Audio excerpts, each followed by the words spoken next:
So it's exactly 8 o'clock. As they say in the nation, you gotta be on time, with time. And I'm gonna do some invites. But while I'm waiting while I'm doing my invites, I'm gonna play a video from Malachi York. And this video is titled Persecution of the Righteous or the Persecution of the Leaders. You can find the video on YouTube, and it's a root reference to what is about to take place. So while I do my invites, I'm going to pull that up. I'm doing everything in real time. So y'all going to know that I am the motherfucking undisputed truth of unraveling this shit they got us in and revealing the fakes, using our persecuted leaders as mirrors to determine who exactly the wicked were, where they were, and how we would identify them. In the mystic studies, you learn something called the mirror effect. By looking into the past, you can see into the future. You also learn, going through the various schools of thought, about ways to see through the illusion, and the illusion is what's kept us all in prison. This right here is a Broken Chains production, right? And we finna break all the chains today. This is the last motherfucking hurrah. We gonna put it on the floor, who the imposters are, and the leadership that we have that was persecuted. That leadership was mirroring who the imposters was and telling us how to identify them. So up today we're going to be discussing Malachi Z. York mimicking Epstein, mirroring Epstein.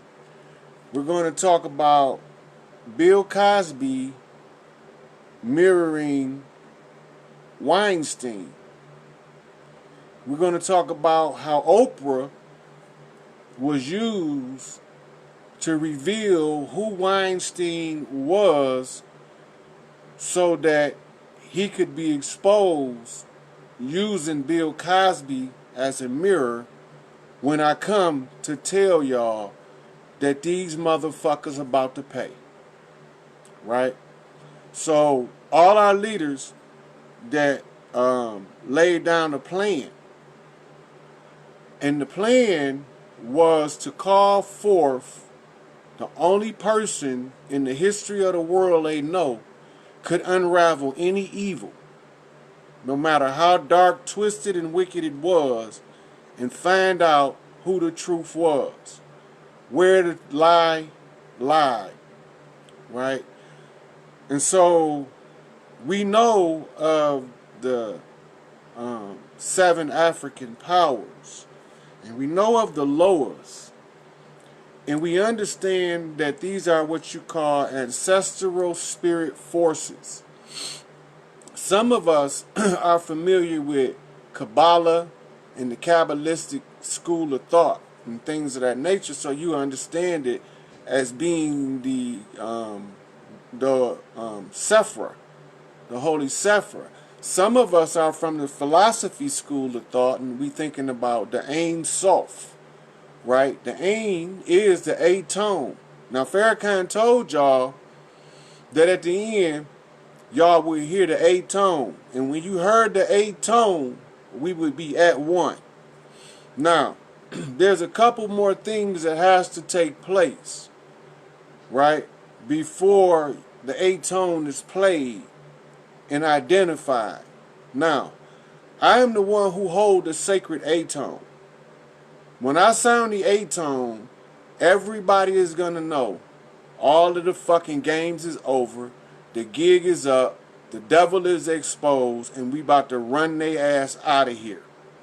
Now, I'm going to use a few different people as mirrors.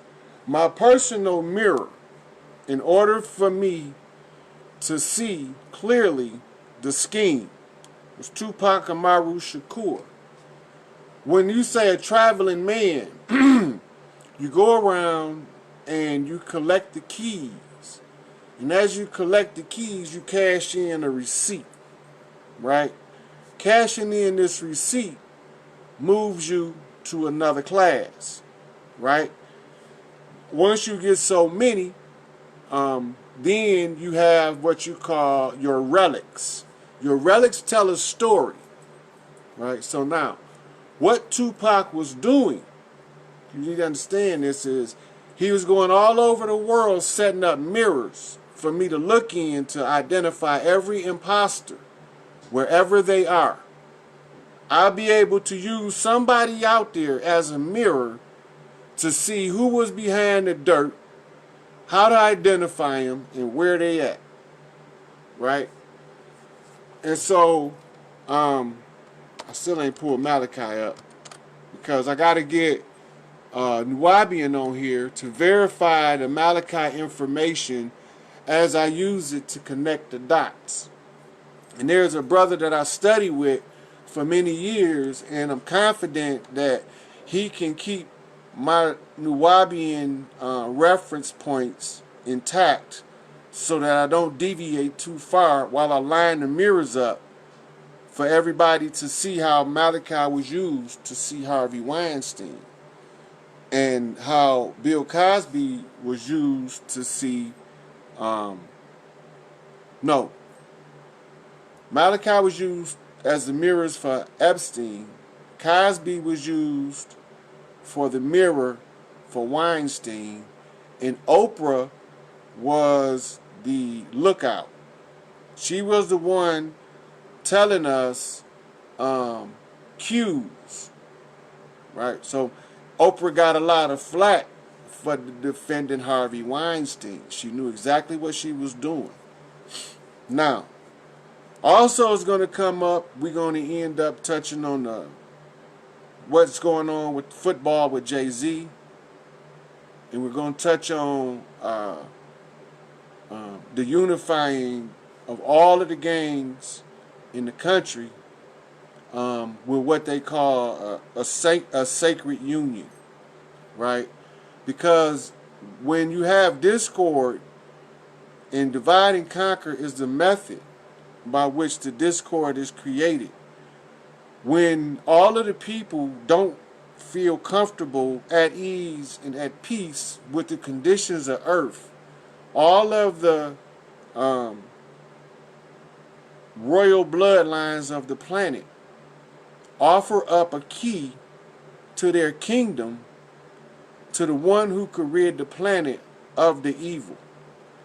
So when we go to my original initiation, when my big mama bound me to my family lore, she called me forth as Baron Samadi.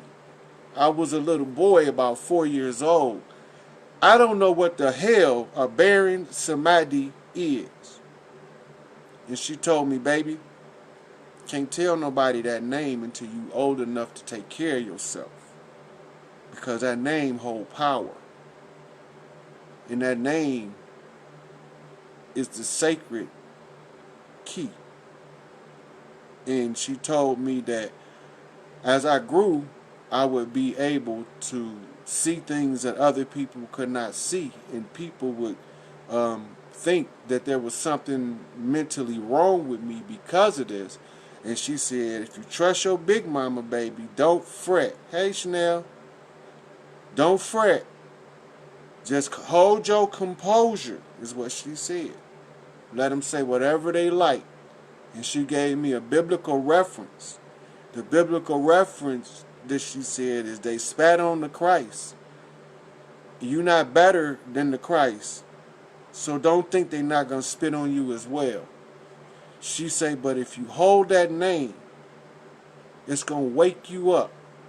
And when it wake you up, hey, Portia, I'm going to tell you what you're going to be doing in a minute. As soon as I can get my brother in here on there, I ain't started doing the invite yet because I ain't started the Malachi.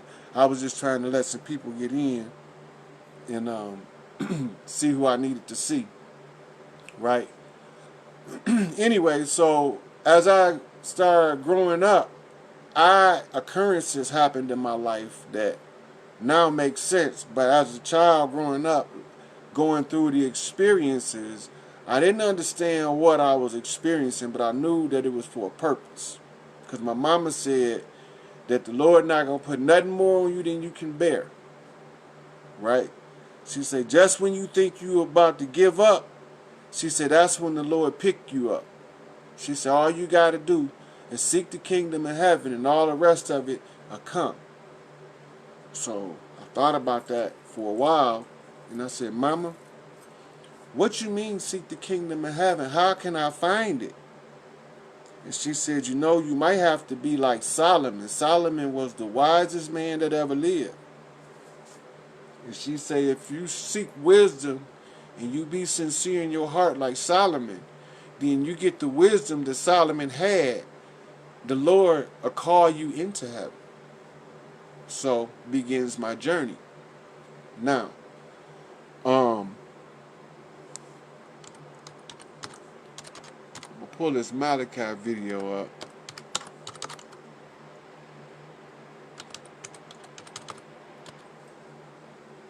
And I'm gonna play some of it.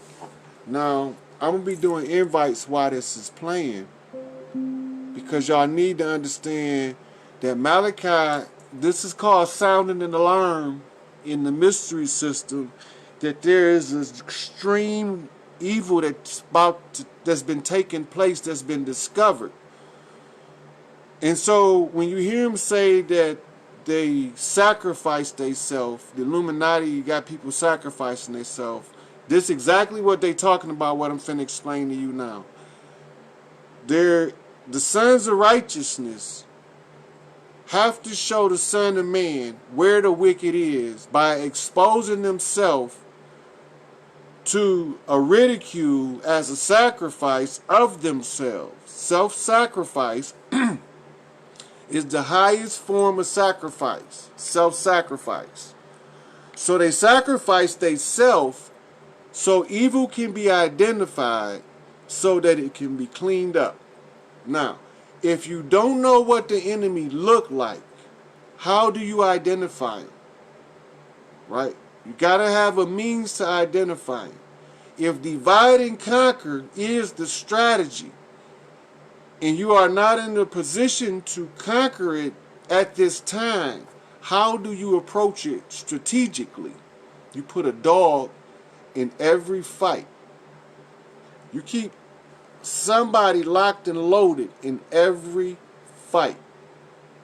That means that you got to have somebody that's the bad guy that's showing you the real bad guy as a mirror. And then you got to have somebody being a good guy, right, that gets persecuted by the bad guy, so that the one guy showing you in the mirror reflects the enemy and his strategy. It exposes it and it peels it back to the perceptive eye of a strategic general. I am Morpheus the general.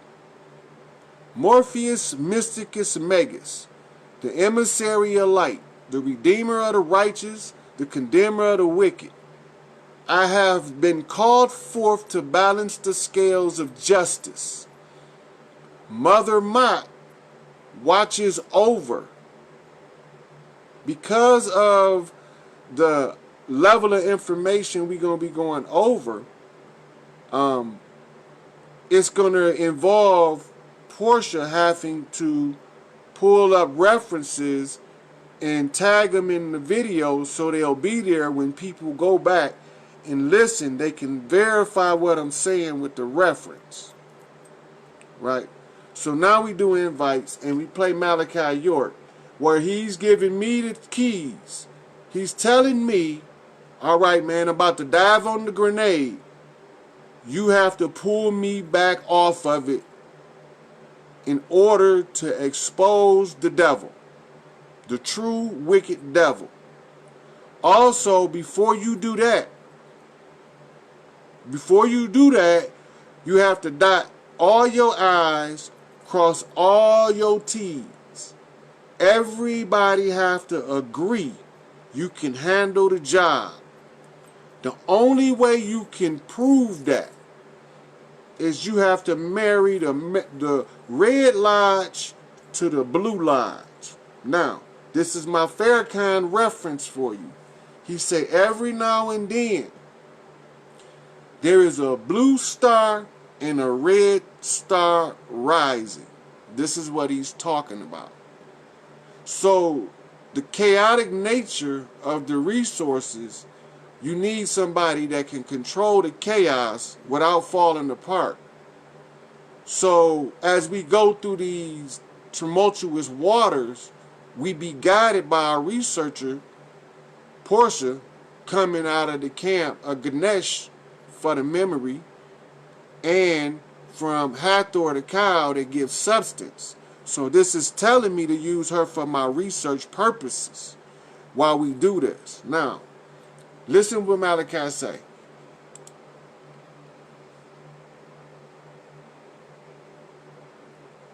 If it play.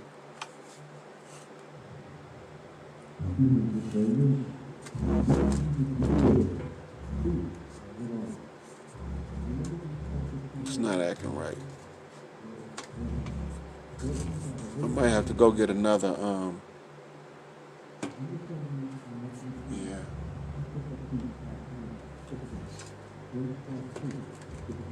It's not acting right. You know what that is.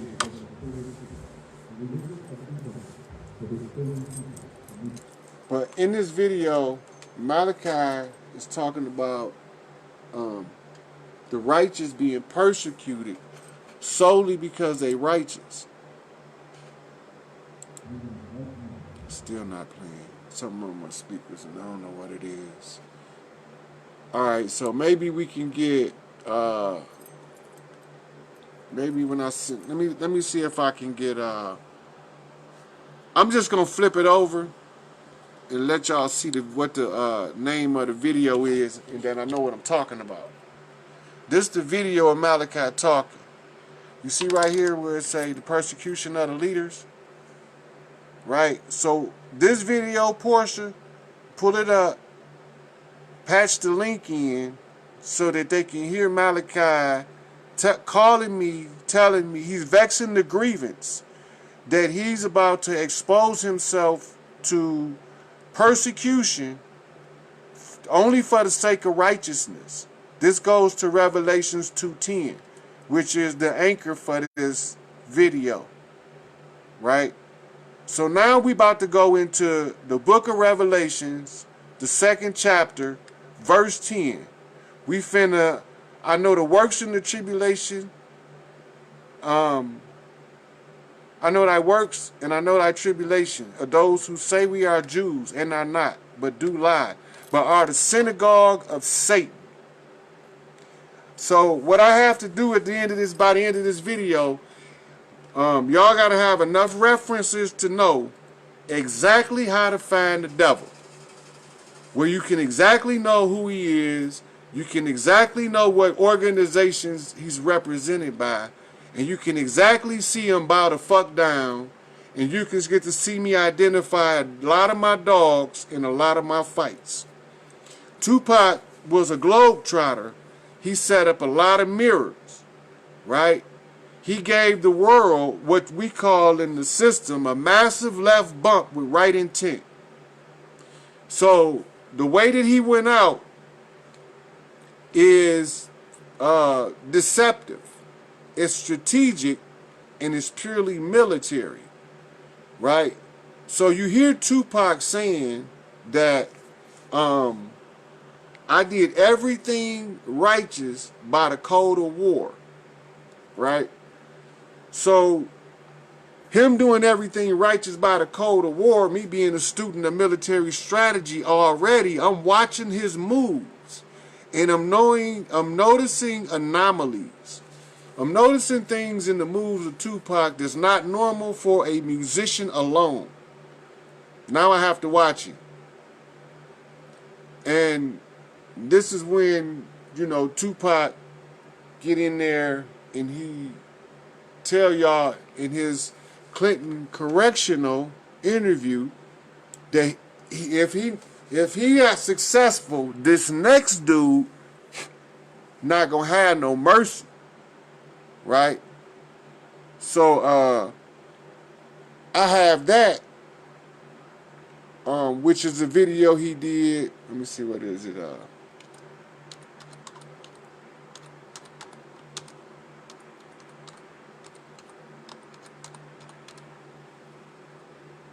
Clinton Correctional Facility interview.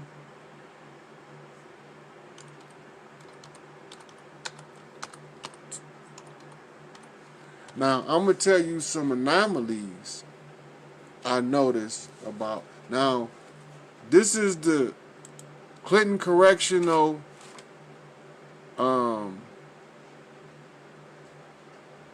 this is the interview from the Clinton Correctional Facility right here, where he telling y'all, if I'm not successful, this next dude not going to be so nice. This is the one. So, Portia, you can pull that up and tag it in the video. Write what they are. Write the title of them in there, because the last one you popped up, they're not going to know what it is. So, like, just write the title in over it and use that. Now, I'm going to let y'all get this straight, and I'm going to go get another speaker. And I'm going to leave this pointed at this, and I'm going to let y'all look at Tupac's face right there, because that's my man's in there, right there. So, and you see Brother Malcolm over there, he going to come up, because he had to run a red herring to save the life of Elijah Muhammad. He was a scapegoat because Wallace bagged out. He got cold feet. He couldn't do it. He couldn't run the red herring for his dad's life. So that's, what that is. So I'll be right back. I got to go get a different speaker.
So,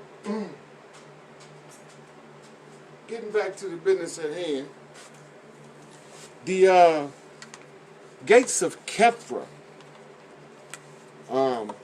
is a Egyptian energy field that you have to have a certain key called the Ankh to get past.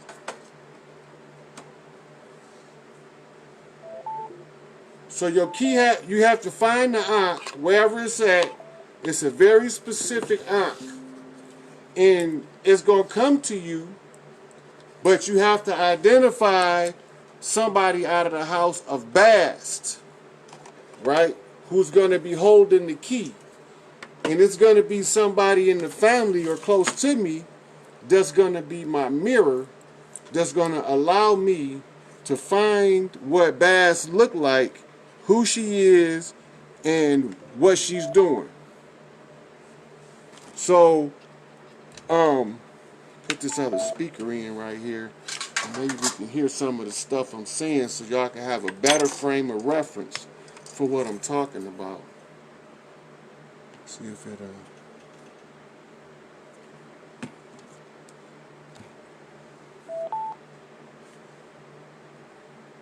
Battery low. I gotta charge up some. So hopefully it'll charge up some, and then we get in there and play some of this stuff, because I got a lot of references and I'm gonna have her posting these references as we go, so they'll be in the video. Alright, so my reference or my mirror, let's go to my Facebook page. Let me show you. I put a post up today on Facebook. And the post was about me using Tupac as a mirror. Now, Tupac been giving me cues for a long time, and being who he is and knowing who he is, I'm able to communicate with him using telepathy. A lot of people don't think that these things still exist or that we still have the capabilities, but y'all about to find out. Y'all gonna be using this stuff like the same way you hear music. You're gonna be able to talk to who you want to and hang the phone up on the people that you don't, just off your mind power alone. Once you understand what these keys is and what they mean. This the motherfucking Armageddon right here. For real. Because all this stuff boils down to how do you get how do you balance out everything?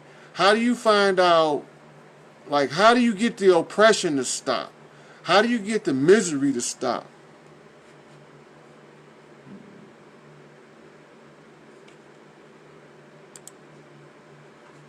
Okay, let's try this.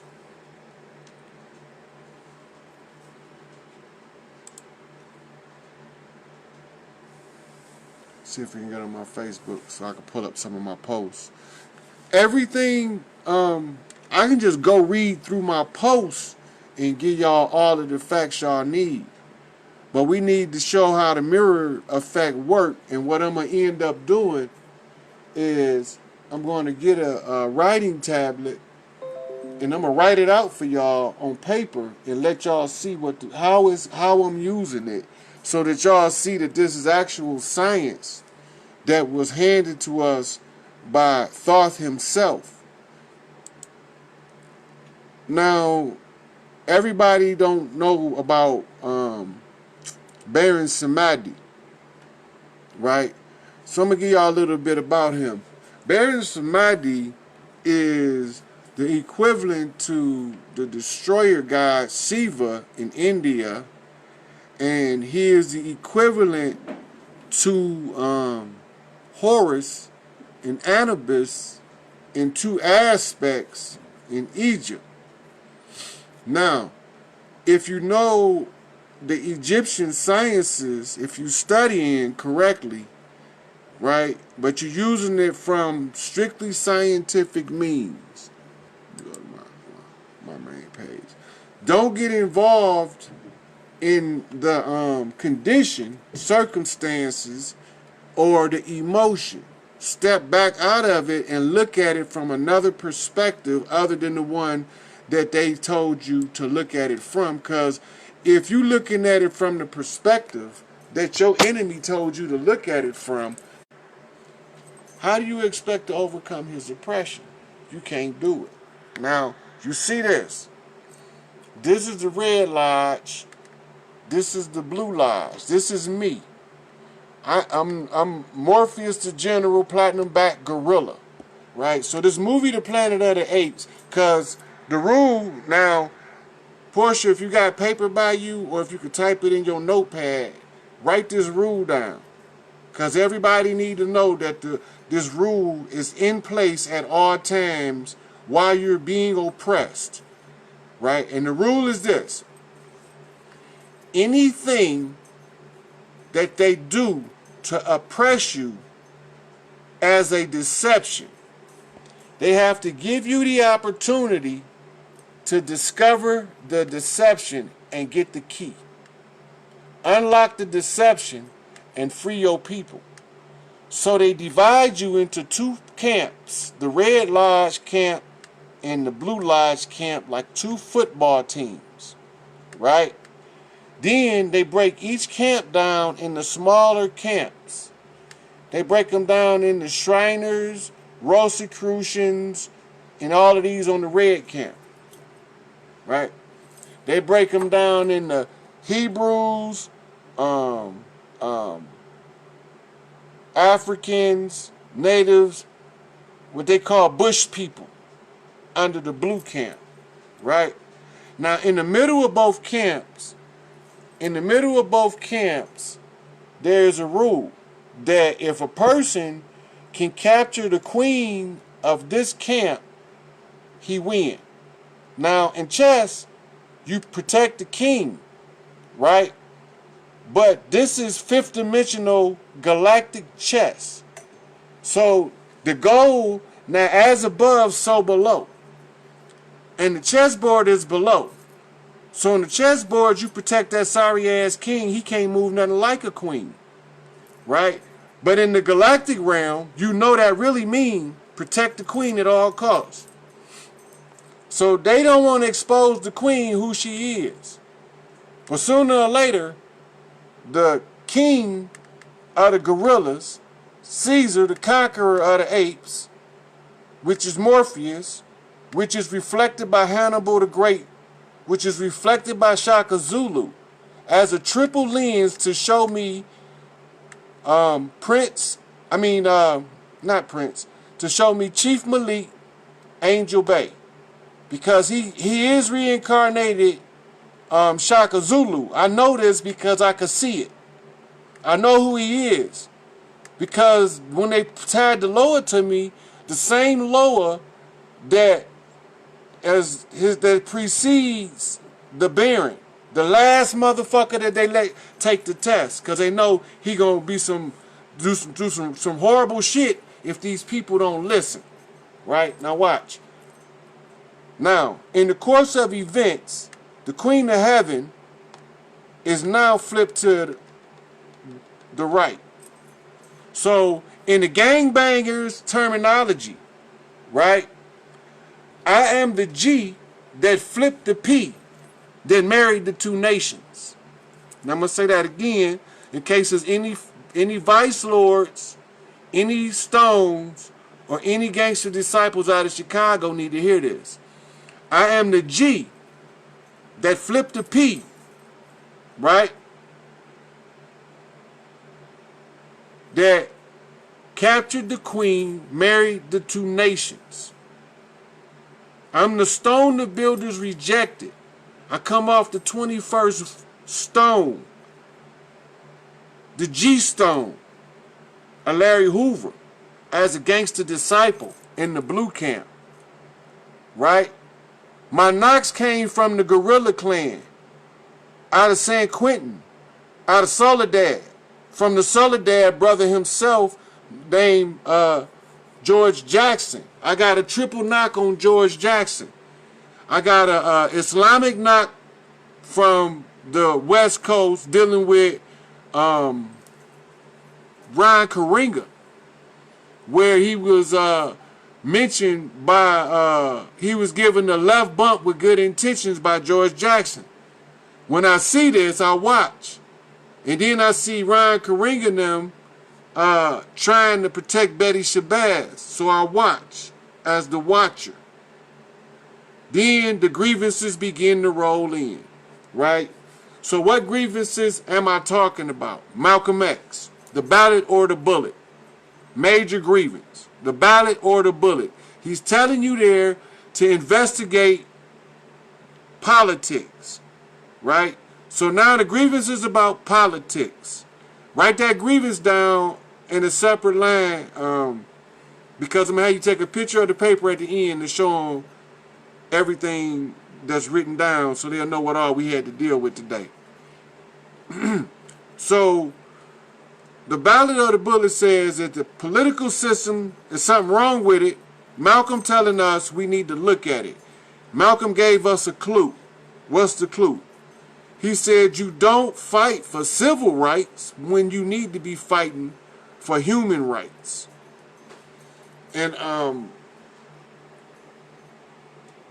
so he said you got two-legged dogs sicking four-legged dogs on human beings.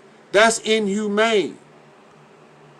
He said that's inhumane. You don't need to be fighting for civil rights. You need to be fighting for human rights. So this tells me that I have to determine the difference between civil rights and human rights and how it relates to the overall struggle and how we dealing with it, right?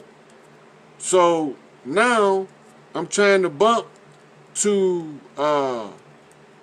see what's going on with the law, right, and the political system now.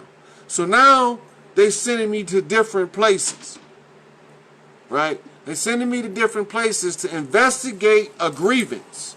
Now remember, this is about investigating grievances. And from the Galactic Council seat that has the authority to clean this shit up and balance the scales on Earth. But not only balance the scales, to set the system in play to keep the balanced structure into the future so this don't happen again. By putting everybody in their lane where they belong. The problem is we swerving all over the E-way. We in everybody fucking lane but our own. We misusing ourselves. We misusing ourselves. People say, don't want nobody using me. You hope somebody use you, because if don't nobody use you, you become useless. And when you become useless, you feel worthless. It's not using you that you don't want. It's misusing you that you don't want. You don't want to be misused. So what do that mean? Context. If you are a plumber, don't call me to do your electric. Call me to do your plumbing. If you call me to do your electric and I don't do electric, you can't get mad at me for not doing wires. That's not my lane. Right? So I have to figure it all out and unravel it. Right? I have to answer the grievances wherever I heard them at. Bob Marley. How long will they kill our prophets while we stand aside and look? Some say it's just a part of it. We have to fulfill the book. I hope y'all sharing this, because we finna get into this. I hope y'all sharing it. Everybody in y'all friends list need to be getting a piece of this. This is the real deal. It's going down right here. Share to everybody in your friends list if you're watching. Just while you listening, just go down clicking. Invite, invite, invite, invite. Because it's going down right here. Alright, because I'm going to explain it to y'all so crystal clear. Y'all not going to be able to doubt that I know exactly what the fuck I'm talking about. I know exactly where the impostors is. And I know exactly where my dog is in every fucking fight. Right? In every fight. I'm going to show you. Donald Trump is my dog in that fight. Donald Trump's job was to drain the swamp. His signal was the wall. Now, since I'm going to prove to y'all how his signal was the wall in real time. I'm going to go here, right? And I'm going to put in Rex 84. Wait, where is that? Rex 84.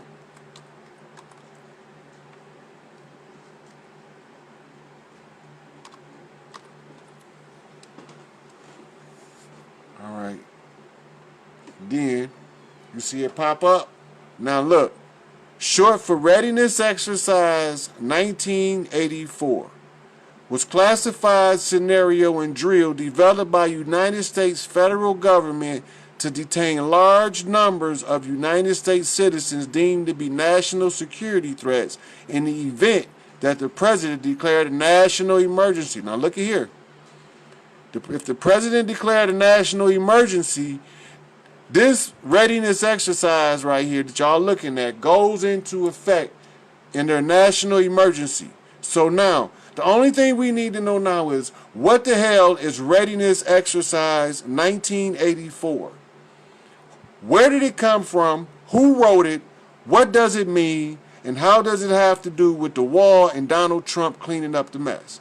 Now, before we go into that, I'm going to click open another page, and I'm going to put this book title in.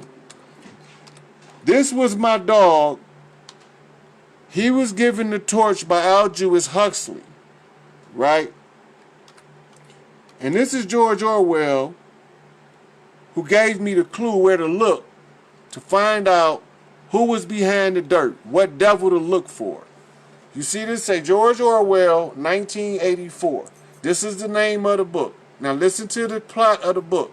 It says 1984, often published as 1984 the numbers, right, is a dystopian novel by English writer George Orwell, published in June 1949, whose themes center on the risk of government overreach, totalitarianism, and repressive regimentation of all persons and behaviors within society, right? So now this is what 1984 says. This is the story is laid out like this. There's a movie about it. If you don't want to read the book, watch the movie, and it shows you, and this is where you get your term. Now, I'm going to go to the term.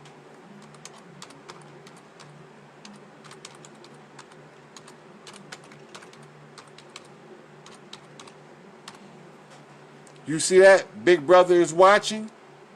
Now, this gives several references that was given to me by Barry Gordy, right? When he compelled Michael Jackson, who was a high-ranking master. We're going to get to Mike later. Mike, as a young kid, was a master, right?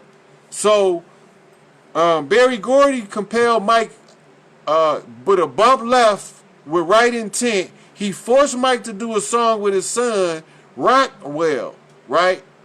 His son name was Rockwell. He did the song called I Always Feel Like Somebody Watching Me. Now that goes back to Big Brother is Watching. They came out of George Orwell's 1984, right? So this is where it's telling me to look. Now the name George is identifying to me something, right? George is a key name. Why do George stand out to me? For one reason only. America was taken over in the Civil War by King George II. King George III introduced the Bar Association of Barristers, which we'll get to that later. I'm going to show y'all the whole fraud in real time. Make sure y'all share this. This is the entire fraud. I'm going to lay it all out right here like a fucking blueprint in real time. We're going to go over this shit. Now, George Orwell, right? This tells me something else. When you see the well, right? Do you see the apostrophe S? When we pass secrets to each other, this is how we do it, right? This is two words, George or Wells, right? The apostrophe tells me to break this word in half at this point, so that when you read it, I'm only reading the word in this fashion, George or Wells, right? And then it says novel, right? But novel is naval, N-A-V-E-L. So now they telling me that or naval, right? So it's a or. Now you thinking. Now I think when I think of an or, I think of a paddle for a boat, right? He's telling me who wrote it in code. He's telling me who's gonna write it, right? Or wait a minute. When you put these two together, novel and or, as an anagram, right? It's a homonym. Look, put the novel in front of or. It's a homonym, right? It's Oliver North, is what it's telling me. How do I know, right? I can only verify it if Oliver North is associated with the document called 1984, and that he's also have to be associated with somebody named George, right? So he got to be associated with somebody named George, and as a homonym, he says name is Oliver North. This is what they telling me. Now I got to make the Oliver North connection to 1984, and I also have to make the George connection to 1984, because this is going to identify the death march that was waged against us for the coup de grace, and I'm going to have to show you the coup de grace. So the George, so we go back to Rex 84 and we pull the actual Wikipedia study up, and they give you the history of the document. The actual document is a PDF. So, Portia, if you don't mind, can you post the PDF to Rex84 in the comment section so that the people can get it themselves?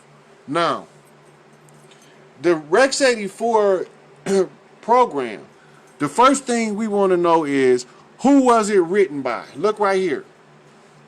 Look right here.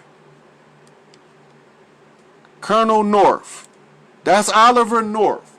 So now we got to hit that I was right, because remember the word was naval. He a colonel, which makes him a Navy man, right?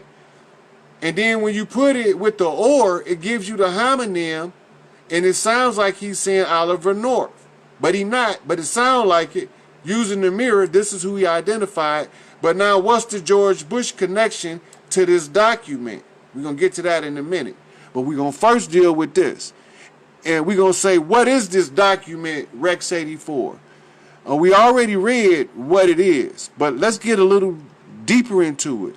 Existence of a master military contingent plans of Rex 84 was a part, garden plot, and a similar exercise, Lantern Spike, were originally revealed by journalist Ron Ridenour, who summarized his findings in an article, Counter Spy. Now, from reading it with the eyes of a master, what this is telling me is about a master plan for a takeover of the world. And I'm going to show you what I'm talking about. Let's see what the garden plot is. Department of Defense Civil Disturbance Plan, also known by its cryptonym garden plot. Cryptonym means that this right here is an anagram, and you have to put it into an anagram finder to find out what is it saying. See this word right here? Cryptogram means that this word right here has a code encrypted in it. So how do you find the code? You go to it, you copy it. Right? You go to Operation Garden Plot. You copy the word. Right? Copy. Then you go open you a page. You go into the search engine. Right? And you put in anagram finder. Right? This is going to unravel you all of the different shuffles of the word or phrase that you put in it. You go here And then I'm just going to click on the first one because I don't feel like going through trying to read and find out which one is best. And then you go in here. Now remember, I already copied it, so you paste it. Go to paste. See it? Garden plot. Now, you hit enter. Now, it's pull up a series of words. Now you can see you got 9-letter word says God, parent. The 9-letter word is God, parent. Right? That right there. When you see the word God come up, that is critical, right? This is critical in what they're talking about in secret societies. Godparent mean blood ties. It got not blood as in relatives, blood oaths. So we see it's a 9-letter word, right? But here's what you're not seeing. It's read wrong. You see this? This is a shield, right? Then this becomes an upside down anagram. And this becomes an upside down anagram. But this L is a 7. And that makes this upside down be a 6. So now, I gotta flip this S, right? Which is an imposter. I gotta flip this S to this 6 to discover who he is. Right. Now, you got all these other ones in there. You can look them all up, what it is. I'm going to go back to the original thing. So we know I'm going to settle on godparent as the primary research for several reasons. One is it came up as the first and sole 9-letter shuffling of all of the words, godparent. So that means there's some kind of blood oath ties going on here. Somebody is related to somebody. Now let's go back to the document and see what the document is. All right, Operation Garden Plot also was a U.S. Army National Guard plan to respond to major domestic civil disturbance within the United States. That plan was developed in response to the civil disorders of the 1960s and fell under the control of, look, you can't make this shit up. U.S. Northern Command, Northcom, right? Now look, you see what right here how I got it in the anagram? This is also an anagram. Why is it an anagram? Because right here, it already told you that all of these are going to be cryptonyms. So what do? You go here to Northcom, you click on it, it come up. It's a long and tangled road. This is going to be a long road we travel tonight. So I hope we can hang in there because I don't even know if I brought my phone charger down. We're going to go to my phone die, and then we're going to go to a part 2. And I got a lot of fucking juice. I got 90%. So we revved up for the show. I'm going to show and prove. Because Elijah Muhammad said, show and prove. The Holy Quran say, bring your facts if you are truthful. If I'm the baddest motherfucker ever born, I got to be able to show you what I'm talking about, show you where to get the document from, and then let you follow your own soul to salvation when you see these imposters bubble up out of their own confession. The rule is they have to give you the right to discover it. I'm showing you I discovered the deception and I'm pulling the veil off Mother Isis. I'm exposing the man behind the curtain known as the Pope Francis. I'm revealing this by showing you the mirrors I'm using to unravel their grand scheme. So here we go. I go here, and I go right up here the same way I did last time to find out what this anagram is. I copy this, but before I go to my next unravel that, I go back. Because if I stay on that page, I continue moving forward before we understand what Operation Garden Plot is all about. Right? So I go back to my anagram solver. I go in there, right click, paste, scramble. What we come up with. Let's see what it do.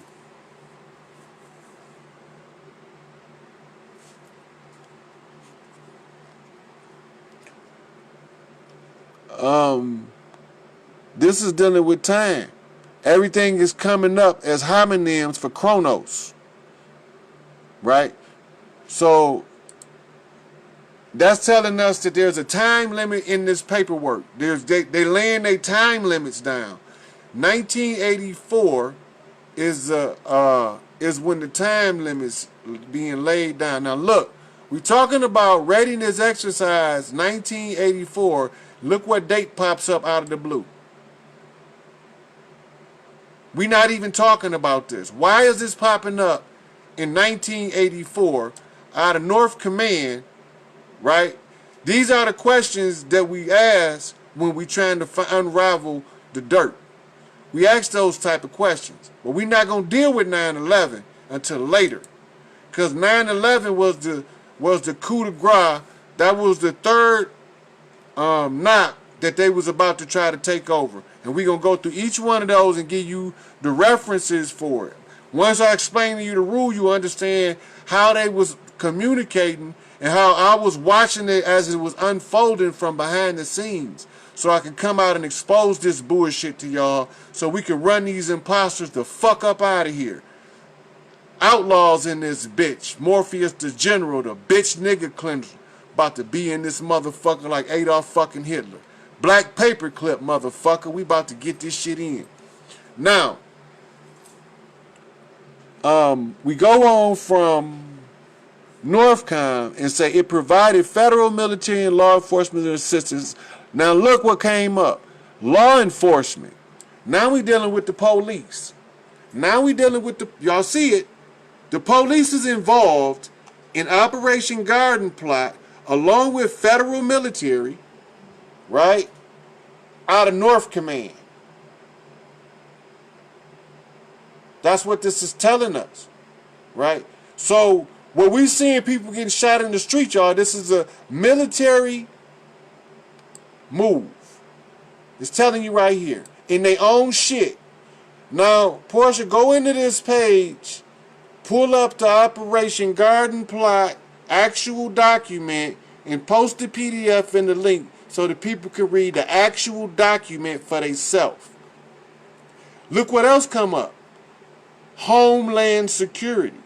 That's suspicious when we in 1984, and this coming out that Garden Plot is part of that out of North Command. These is too many things adding up. There's too many points of contact with a Bush, a George Bush, right? A Garden Plot is telling you right there who's behind it. A Bush.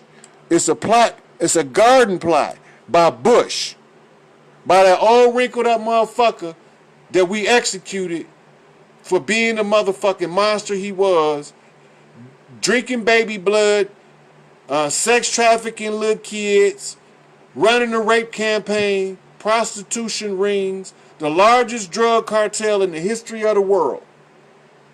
When I get done with this, y'all gonna see why Ricky Ross is owed a whole lot of money by the federal government. Y'all gonna see why Harry O out of California is owed a whole lot of money by the federal government. When I get done with this, y'all gonna see how Larry Hoover and Jeff Ford was entrapped by the government for trying to defend the people against the tyranny of government. I'm going to show you in the Constitution where you're supposed to take up arms in the face of tyranny of government as a citizen of the United States. Right? Now, I'm going to show you why Larry Hoover should be released from prison. I'm going to show you why Malik Angel Bay should be released from prison. I'm going to show you exactly what they was doing and exactly what they was telling you about the government plot, the Garden Plot, the Bush plot. It's telling you right here this is them talking to each other, talking over y'all head. They never thought that a nigga, a gang-banging motherfucker, walking the underbellies of society with pimps, prostitutes, hoes, crackheads, drug addicts, will ever figure this bullshit out and tell this shit to y'all, walk you through it step by step. I'm the baddest motherfucker ever born. I'm about to show y'all this shit. I'm about to expose all these motherfuckers for who they is. I'm finna show y'all how they've been trapping up our leadership. I'm showing it to you, and I'm having my Chaos Queen over there give you the references so you can investigate it for yourself. Don't believe me, check it out. Malachi York laid that down as the foundation of right knowledge. Don't believe me, check it out. So now, when we get into operation, it say the Pentagon, now notice what else in there. The Pentagon activated Garden Plot to restore order during 1992 riots. Now they in the riots in California with the Garden Plot. What's the relation? Now if you look right here, you see this 3 right here? That means it's 3 men. The 3 mean that this come off a patriarchal line that laid this play down that produced the Los Angeles riots. Remember what happened? Rodney King, right, was assaulted in Los Angeles that set these riots off. That was a signal to me directly that they knew who the fuck I was. And they had my ass. And they did. They did. I'm going to get to that in a minute. Because we right here, I'm showing you how the elite's been telling each other where I was at. Right here is when they saying in the movie that came out, Olympus Has Fallen. This is what this means right here. This 3 right here. I'm going to tell you all 3 of these dudes with facts in 1 minute. All 3 of them with facts. Now one of them is a decoy. One of them is the dog I have in the fight. The other 2 is guilty of sin. The other one is my dog that I have in the fight. He gave me a African monkey knock to let me know who he was. I'm going to show you what I'm talking about when I get there. Now, when I start identifying the 3 right here that laid down the plot, right, for the police to assault Rodney King to trigger the riots. They talking about me, first of all. They use him as what you call a namesake. Now, for those that don't know what a namesake is, right? And he is my mirror. That's what they said they was going to do to me. That's what they telling me. They letting them know they have me in they grasp. There's no way I'm going to escape. Right? So, what was I about to look up? Let me go back for a second.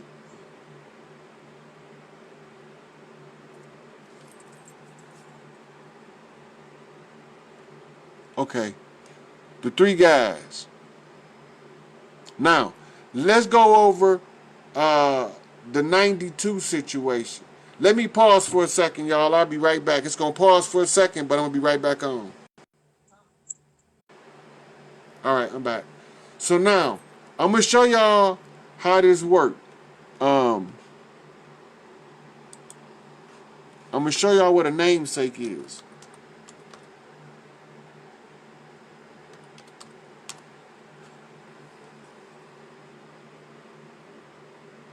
Because you need to know what a namesake is in order to know what I'm talking about. Look, a person or thing that has the same name as another.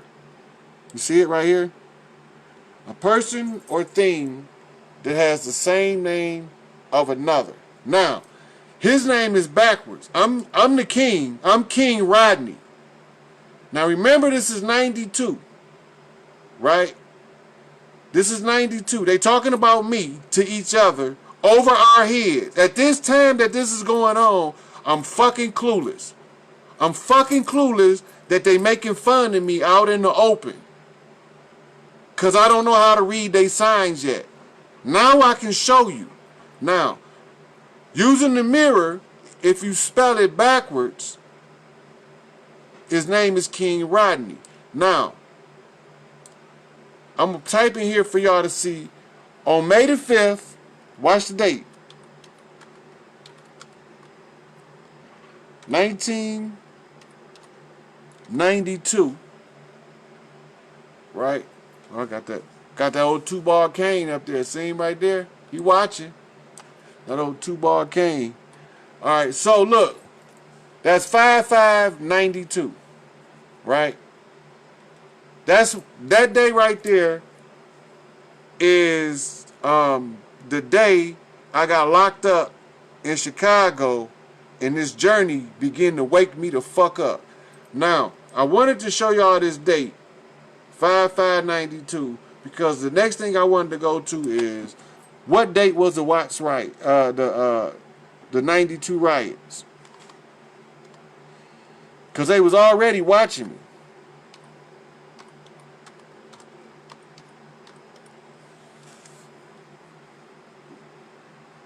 Now remember, they using the mirror.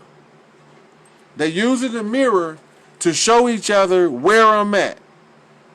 Look. One day before I got locked up, May the 4th. One day before I get locked up. Right? That's the day the riots ended. One day. I got locked up on the 5th. Right? But that's not it. This is a code.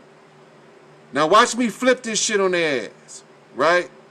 So the two dudes identified where I was at.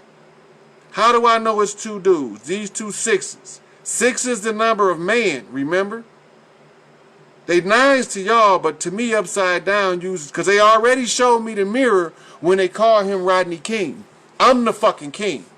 So they use him as a namesake and a mirror. So now the two men, right? The two men came together on the 4th, right? May is short for Mary. Mary is the mother, right? So them being the three men, they have to be off the patriarchal side because it takes four women off the matriarchal line before they can make a move. It takes 4 women, right? So that's why you see the 4, but the 4 to me is not a 4. They flipped a P on me, right? The elite sent the P. They flipped the P on me. What the fuck is they flipping the... What the fuck do that mean? Gang banging. We in Chicago. May the 5th, 1992. Black P Stone Ranger roll up on me. Hey, folks. Come put in some work. I'm a bump straight. Right? So I go to put in some work. Right? So now, off the matriarchal side, the queen of heaven and earth, she bumping me. Now, I was standing outside that day before I was trying to leave, and my cousin, a GD, was with me, right? Now, look, it's 4 of us. My mother was the highest ranking vice lord queen in the history of vice lords when they was a biker gang in the 50s. She became such a high rank that she was able to negotiate peace treaties between Mickey Caldwell and Jeff Ford. She was able to introduce people, you know, like introduce David Barksdale to various people. She was interacting with these cats that was gang chiefs, and she was the fucking queen and she was the fucking vice lord, right? So this is my 4-corner reference, my 4-corner hustler reference. They telling me they flipped the P on me. They took folks, right? The stone the builder rejected. They took folks and flipped the P on me. They put me in the bomb squad. Now, where did I get arrested? Area 51. I'm going to show y'all on the map of Chicago exactly where I was. And I think Area 51, I'm finna show you what the fuck Area 51 is in real fucking time in Chicago. Now remember, Area 51, I'm using it as a mirror, right? I'm using it as a mirror to see how the elites is watching me in their galactic chess game to stop me from exposing their game to you. So they don't want you to know that I'm the baddest motherfucker born, and I came here to get you every motherfucking thing you owe. I'm here to get you all your shit. I'm coming for mine. Because Pusha T told me. Now, Pusha T gave me the T. What's the T? Right? He's telling me what to look at for the struggle if we want to come up in this shit, right? So he wrote this alone in Vegas. Now he's telling me to look back at the Tupac reference. He's mirroring me to Tupac from Virginia. He's mirroring me to Tupac when he wrote wrote this the night in Vegas or something like that. And so he's referring me back to my Tupac references. Tupac got it all laid out in the music, and he used a whole lot of decoys. Haitian Jack in the song Really Shit is a decoy. Haitian Jack gave him keys. That's what he's telling me. When you hear him saying, listen while I take you back, laced his track, a real live tale about a snitch named Haitian Jack. Knew he was working for the feds. Same crimes, different trials, nigga. Picture what he said. Now, he's telling me Haitian Jack gave him some keys, right? What keys did he give him? He told Tupac if he lined the mirrors up, vex grievances for 22 months, right? And cause a sudden disruption to get my attention. And I hear the grievances, and then they got to be passionate because they got to be what you call hard knocks. So he got to give me 3 major hard knocks, Tupac do, in order for me to use him for the mirror. He got to call me up the same way Garvey started this shit, right? So now, we sit back and we looking at what's taking place, right? So Tupac gave me a knock in an Ed Gordon interview. So we go up here.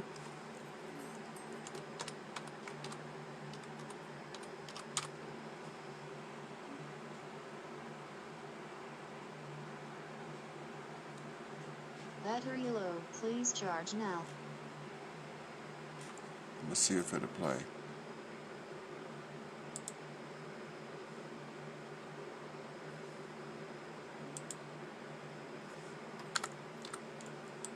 Ed Gordon, Tupac. Let's see what happened.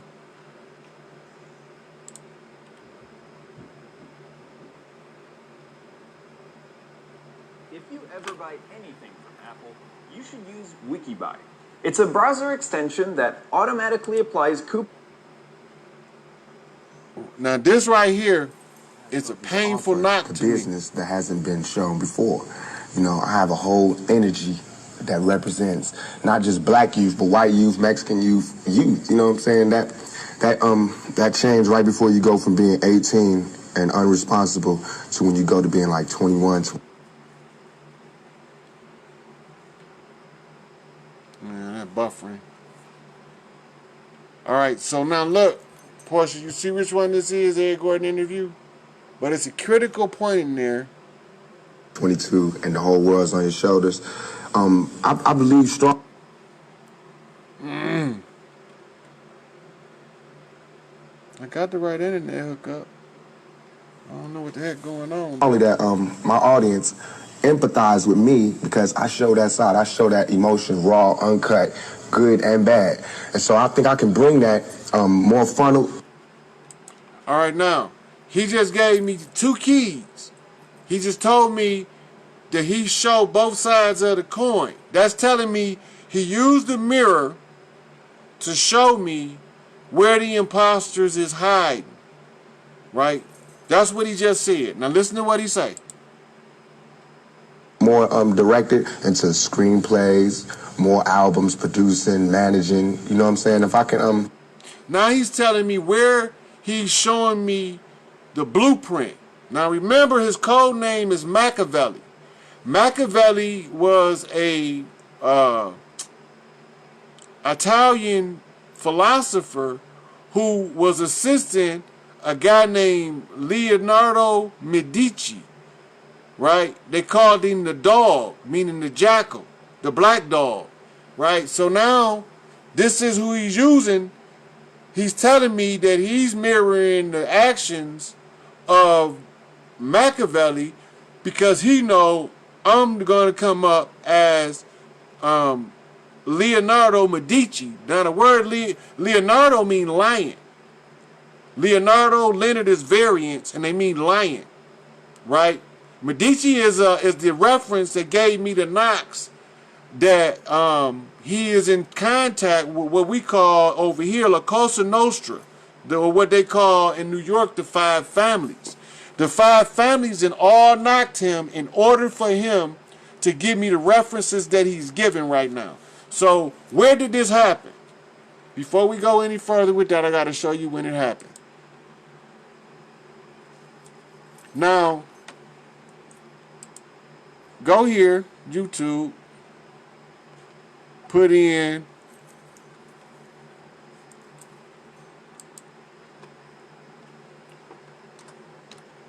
Tupac Mafia Connection. Now, remember, he's being a mirror, but he's also using Biggie as a different mirror, right? So Biggie is also tied in with the Five Families. Biggie is also trying to start his own family, right? But they ain't the only ones. Jay-Z trying to start his own family, right? Nas trying to start his own family. And everybody trying to do it according to what we call the code of respect. And I did a video on the code of respect and explained exactly what it was and how it worked, using as my reference point James Prince and why he had to publicly address those dudes in New York publicly humiliating one of his people, right? He had to do it publicly because they exposed the transgression publicly. According to the code of respect, he was forced to give back a public response. We're not going to get into that right now, but he's going to come back up later, right? So when y'all sharing this, if anybody know Mike Tyson, tell him I got a direct message. Tell him the Son of Man got a direct message from him, just like Tupac told him, from Custom Auto himself. Just like Tupac told him was going to happen. A direct message for him. Y'all remember when me telling y'all that. So now, let's get back to the business at hand. So you put his Mafia connections in, and now you see his song, Worldwide Mob Figures, and he got another one called Made Niggas, right? Now, it looked like they was beefing with Diddy, right? But what y'all don't know is marrying Suge Knight. That's my brother, because I knocked his queen, the queen of the Red Lodge. I joined the Bloods and the Crips. I'm the first motherfucker to ever do that. I joined the Blood and the Crips as one family. Thanks to Nipsey Hussle and the work he put in, Kendrick Lamar, Dr. Dre, Snoop Dogg, Tupac, Suge Knight, Mob James, Reggie Wright Jr., they was all in on showing me the imposters that we call the Jewish Defense League. I'm going to show you all this shit right here.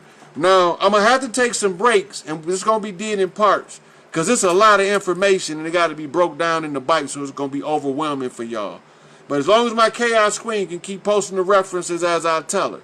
Now, when you go over here, I got to find the video if it's still here. Eazy-E sacrificed himself to bring attention to the poisoning of people with HIV and AIDS.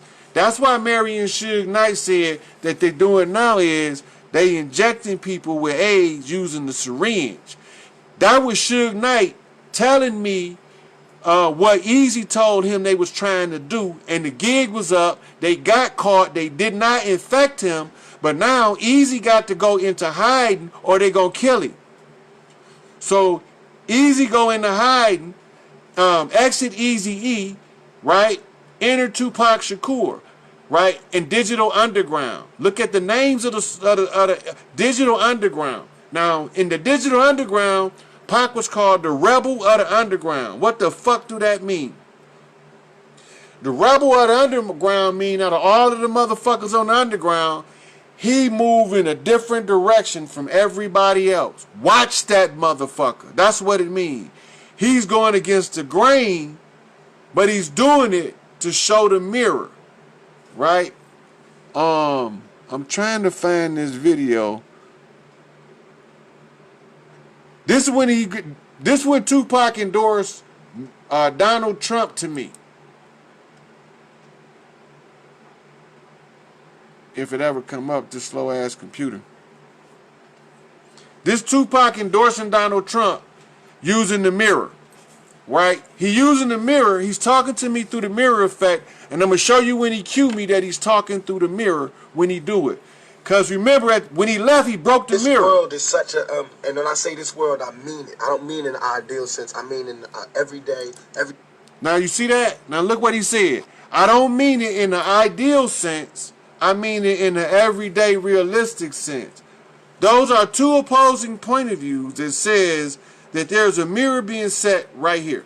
This is a mirror, right? So now, what else did he say? Every little thing you do is such a gimme, gimme, gimme. Everybody. That gimme, gimme, gimme is called 3 knocks, right? Because he only said it 3 times. Now, in order for him to complete this video and be talking to me, he got to give me 2 more knocks. I got to identify the knocks for y'all. He got to give me 2 more knocks, and I'm using the mirror to know Donald Trump is the one going to drain the swamp. Now watch. Back off. You know, everybody's like, you taught that from school, everywhere. Big business, if you want to be successful. Now you see that? Now he's telling me the structure. They lay it down on us when we babies, right? They lay this shit down on us when we children. He's telling me the structure. So I got to start with the education system now. So he's grieving about that grievance right there, or that clue is telling me to watch the educational system, because it's telling us, watch. You want to be like Trump? Gimme, gimme, gimme. Push, push. You see that? He gave me 3 knocks, then he gave me 4. This is his mother. This is a Finny. When you see the 4 knocks like this, that's a feminine. You see the P's, the 4 P's? Now, somewhere along the line, he got to emphasize another P. But to me, the other P is implied by the fact that I know these 4 right here, these 4 P's, the proper preparation, prevents poor, and then the 5th P would be the fact that I know it's coming off his mother's line, because I have to tie them all together. Now I just flipped the 4 P's into 5 P's. Tupac just what you call flip me a P. Now the P is a key. It's the key from a specific group of people that's telling me how to unlock the mystery. How to unlock the mystery of who the imposter is and to clearly identify him. So this is the matriarchal line. So I just flipped 5 P's. That's the 5-pointed star for Venus. Tupac is off of a matriarchal line, which is the Panthers. You know this because they move as a matriarchal unit. Now, let's go. I just showed y'all the second 3 knocks. But he didn't just give me the second 3 knocks. Right behind that, he gave me from a Finny 4 knocks. Now, it's 4 women coming from Tupac that I got to keep an eye on. Watch me identify him for you. I got to watch a Finny Shakur for a clue. I got to watch Yasmin Yaffle for a clue. I got to watch Gloria Cox for a clue, right? And I got to watch Jada Pinkett for a clue, right? I'm going to show you each one of the clues they gave me to tell me that they flipping me to P, right? So I'm being confirmed through the line of Bast, the cat. The cat line is represented by the panther. Now I told you in the book when it said it was one like a lion, no, like a leopard. It was like a leopard, but it wasn't a leopard because it was a panther, which is just like a leopard because it is a leopard, but it's not. It's the same thing, but it's different. It's a mirror. And a black panther have black spots. Y'all got to understand what I'm telling y'all. The panther's pelt, the leopard's pelt, is the symbol of the priesthood of Bast. Now, how can I prove this? Go over here and you put, I'm not going to even say which priesthood it is. I'm just going to put up ancient priest pelt. Ancient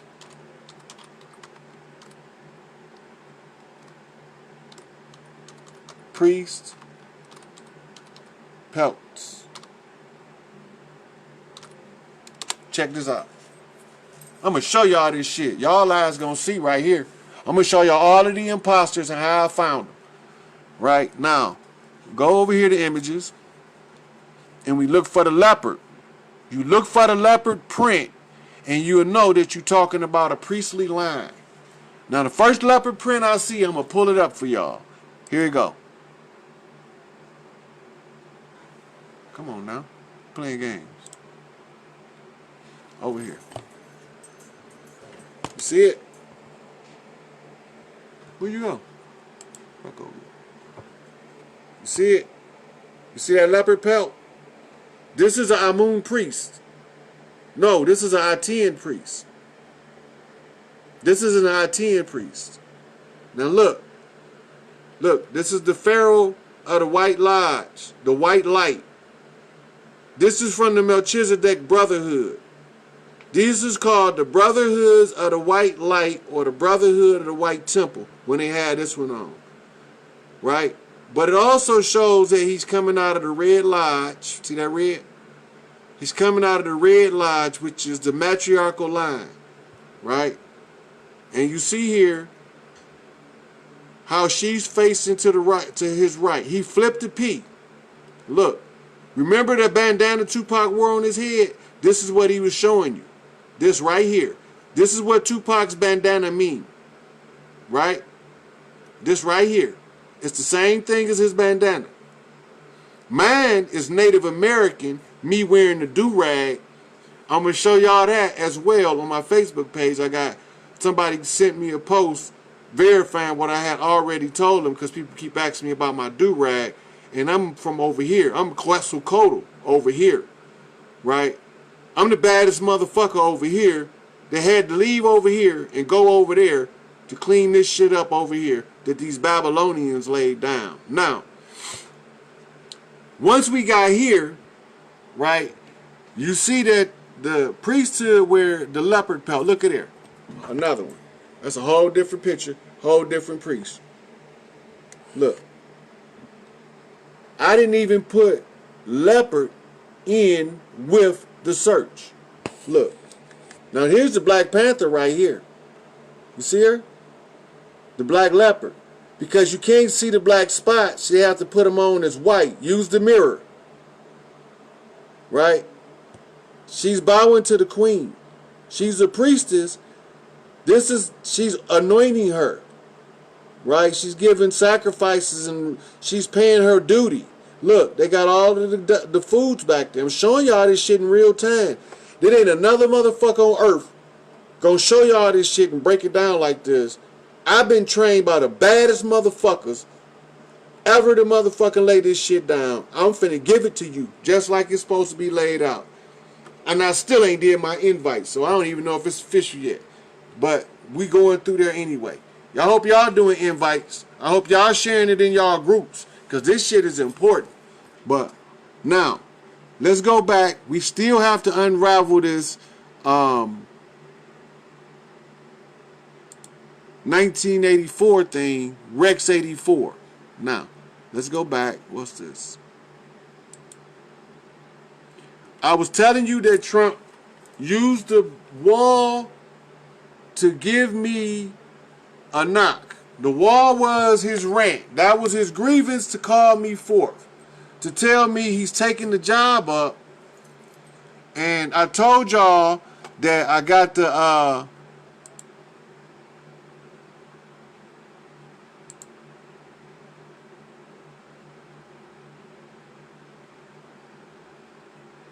this damn slow ass computer. I don't know what's going on with it. Alright, now, so here we go. We got garden plot, but that ain't the one I want. I want no.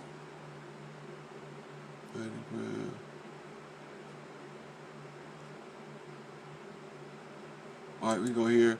So we read what garden plot was. We're going to go over this briefly before we go back to Rex 84, and I show y'all why Trump used the wall to expose these bitches and to tell me that he took up the fight to drain the swamp. Watch this. All right, so now we know who it's coming from. North Command, the Bush plot, 1992, Rodney King. I showed y'all how all that related to me. How when they got arrested my ass, they was talking about Olympus is falling, right? Which gives me my Norse connection, but I ain't gonna go there yet. I'm gonna deal with this. Homeland Security restructuring. It has suggested that similar models be followed. Oversight of Homeland Security missions be provided by the National Guard Bureau based on long-standing garden plot model in which National Guard units are trained and equipped to support civil authorities in crowd control and civil disturbance mission. Now, before I go any further with this, I have to let y'all know. I have to inform y'all of another thing about all of this shit. Now, I'm showing y'all my dogs in the fight. And everything y'all seeing is real shit. The best way to fight oppression is don't participate, right? Oppression is dependent or contingent on force meeting force. If you are in a losing position, you don't fucking fight. You don't do shit. You go home and you sit in your house and you watch TV till your motherfucking power get turned off. Right? This is the only way to overcome it, because if you use force, they can use force to subdue you. Right? So this is why Martin Luther King told me civil disobedience. In other words, be civilized, but don't go for the bullshit, don't bow down. Civil disobedience, the method he used, what they call nonviolent protest, is irrational. That was also a knock. A wise general would never do that. He would never expose his troops to a condition where they couldn't defend themselves in truth. Right? So we know King wasn't a general. King was a religious man. But he studied Gandhi, and he learned he got his knocks from C.L.R. James. Y'all need to look that name up, right? Go to, Portia, go to Wikipedia, pull up C.L.R. James profile, put it in the link, and before you post it, write over it, the strategy developer using a communist model that was stolen from Africa was C.L.R. James. In other words, they stole it and he took it back.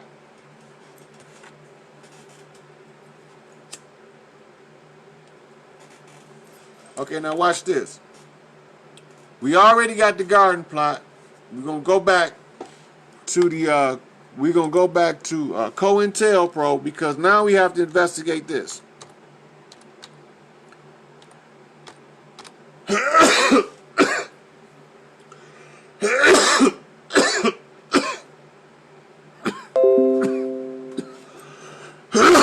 Sticky icky. Now, yep, Art of War for sure. Right, by Byron, Art of War. I'm laying this shit down right here. This is the death march. I'm finna walk you up to their door. Now, we go back to Cointelpro. Let's see. Now, it was a book about it. See that book? But I wanted to document, so I got the PDF and read it. Right? So, I go into Cointelpro. Right? Was a series of covert documents. We already read that. Here it go, right here. Now we want to know a couple of things. Now, in here, because you know there's 5 W's. Who, what, when, where, and why. So now, in law, in order for a law to be enacted, it has to have something called an enacting clause. That states who's behind it, who wrote it, who's the author of it, what's the intent, right? So, you find all that out when you answer the who, what, when, where, and why of a document. Now, let's see if we can discover that in here. We start with the contents to see what's available. So it's the history of it is there. So that means the family tree of this document exists. And it's in this paper that we're looking at right now. It's right here. History. See it? It's the history of it. Then, look. 1.1. That's a master number. Right? This one is telling this one to flip this P. Expose it. Flip the P. Expose it. Right? Now, also, if this is the history of it, how did it come to surface? Is there? Now you got a how in there, because that's the last after the 5 W's. The next thing is how. How did it all take place, or how do it connect? Right?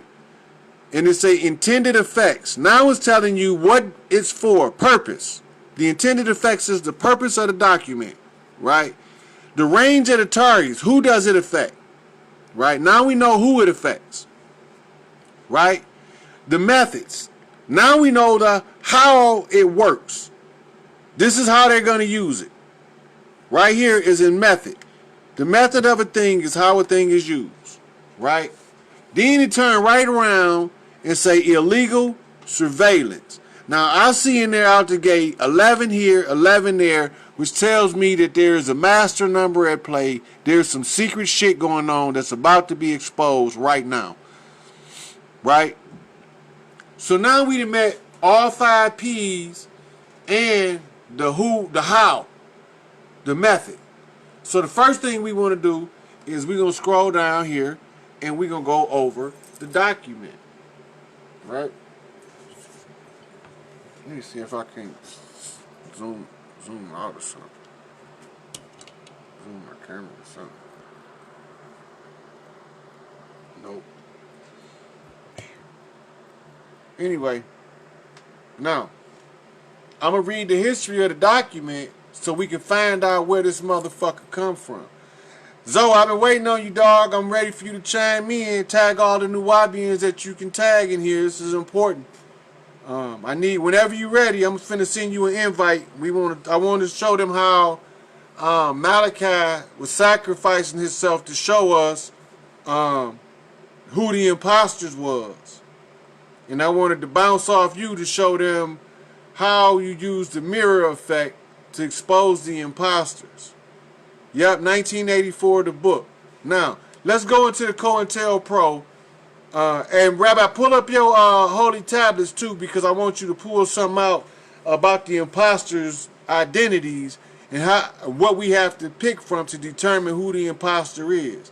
It's in the holy tablets. I'm going to tell you what it say, and then while I'm talking, you're going to pull it up and and put it on your camera and show it to us. Right, but right now, I'm going to go over this Cointelpro, Cointelpro history. It say, centralized operations under Cointelpro officially began in 1956. Now, my mama was a vice lord in this year, right? And my oldest sister was a little bitty baby. Right, so this is telling you in August of 56, right, with a program designed to increase factionalism. See that word right there? This term right here, it means to promote, divide, and conquer. When you look up a faction is a partial section of something. So now it's telling me they finna lay, divide, and conquer down right now in our face. And we got the right to discover it. Are we going to discover it? All right, I'm going to be here a minute. I'm going to probably take a break in a little bit to go get me something to drink and a little snack, and then I'm going to log back on, and then maybe you'll be ready by then.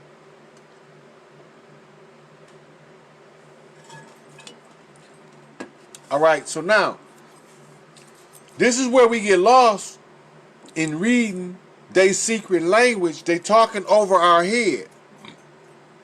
I'm exposing to you what they saying in their own shit. I didn't write this. I'm exposing you in their own shit how they talk to each other behind our backs and over our heads. I snuck in all of the lodges and stole all of the keys. And then I flipped the final P. Right? I flipped the queen of the left hand over to the right. I flipped the final P. Angel Bay. Went to the Moors, took the P, and went away. I showed you my four-corner hustler, Vice Lord connection through my mother line, which gave me the page in the Circle 7. My birth date gave me the verses to look at when I discovered the key was that an angel came and took the key away. Now, they always hide shit in plain sight. Right? It's always in plain sight. So what did Chief Malik Angel Bay do? First, the Moors sued him. Yep, the key holder in the Matrix. I'm the key collector. I got to collect all the keys to all the locks so that there's only one key left. I know that opened up the final lock. I got that key. I got all the keys now. I'm sure that's what I'm walking y'all through now, Chanel.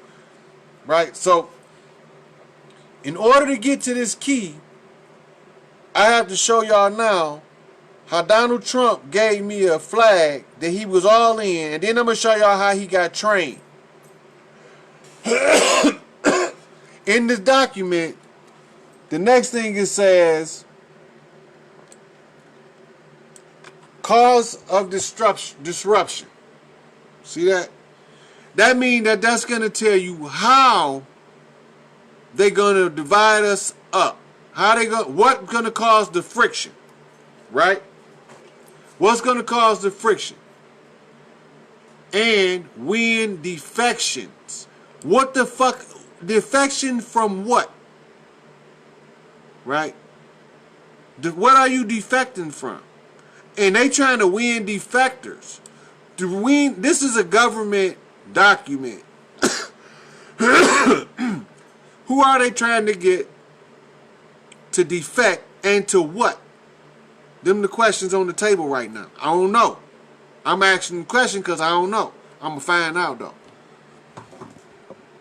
Right over here, it say, inside the Communist Party USA. Here's a motherfucking. Now we got to take this to the anagram finder. Because there's something in there.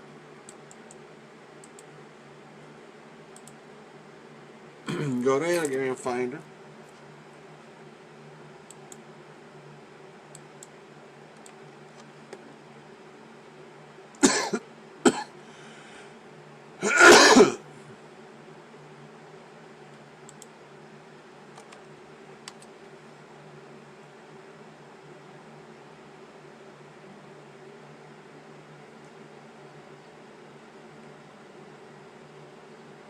See that word? That means on the verge. Something that's almost something else. This is telling me they're using the mirror effect. That's what it's telling me. This word being in here. Right? So now, that got my attention. Also, it's the third word. And also, in my case that I caught, this was my victim's name. Right? And them two being together with Pac's name right here. See it? Right? I told y'all before we went here that I'm in the mirror, right? On the cusp. Right? Tupac is telling me, my victim here, Tupac here. Tupac's telling me he's my victim, right? One thing merges into something else. The past becomes the future. When he became the victim in the case, it exposed him as my mirror. So all the time I'm grieving him and I'm feeling remorse for him. And I'm knowing that we got some kind of strange connection, not knowing what it is, until I remember that I got 3 knocks that night, that he was to be sacrificed, right? And the guy that gave me the 3 knocks name was the Jesus, which in Spanish means the Jesus. Now remember, he told Peter, meaning father, meaning the one that was bumped from the father line, the Blue Lodge, Peter, on this rock, I will build my house, right? So he came 3 times and gave me 3 knocks. Now, on the surface, this dude was dead fucking wrong, and I supposed to did everything I did on the surface, right? But it's a deeper meaning to this because we have to have the blood right to seal the deal, and he have to sacrifice in order for me to know that my victim that I'm going to be using as a mirror is Tupac. So where 2 things meet, this is the mirror, the cusp, right? And if you really look at it, you can see, look, the S is here, the S is here, right? The P is in a different place. Oh, I didn't even know you were there. But according to Grimm's Law of Grammar, all vowels are interchangeable. Y'all got to remember that. So now, Portia, go to Wiki, put in Grimm's Law of Grammar, and copy the link and put it in here and type over it Grimm's Law of Grammar so that it ain't just a link in the profile. All right, so now that I know I'm using Tupac as my mirror, I also have to identify who tells me, because 3 people got to tell me, other than Tupac giving me the knocks and the calls, 3 people got to tell me that Tupac is my mirror, right? So now, who's the next person to tell me Tupac is my mirror, right? Suge Knight, when he went and bonded him out. Puffy Combs. Pac got confirmed with left bumps with right intentions and right bumps with right intentions so many times, right, that everybody is pointing me to Tupac, right? Everybody pointing me to Tupac. So now, Jay-Z got me looking at Tupac. DMX got me looking at Tupac. I got some emails that is timestamped. I'm going to go to them and let y'all look. This ain't no new shit to me. I've been breaking this shit apart. But they wouldn't let me in the game until it was nobody else to take the fucking test. And I'm the baddest motherfucker ever born. So I took the test and passed that bitch. So I get to hold the keys. I'm the motherfucking key holder. I'm the one who can shut these gates on these motherfuckers. So this is where we bust their head at. I'm on it, Zoe. I'm on it, baby. Right? So now, we go back to Tupac and let's finish listening to what he had to say. That's the wrong one. It's this one. Figure out just how to control it. I can use it on a lot of different levels. I trip off because it happens out of nothing. It just goes, everybody just be screaming. Now, in mysticism, he's describing what you call the tower effect, right?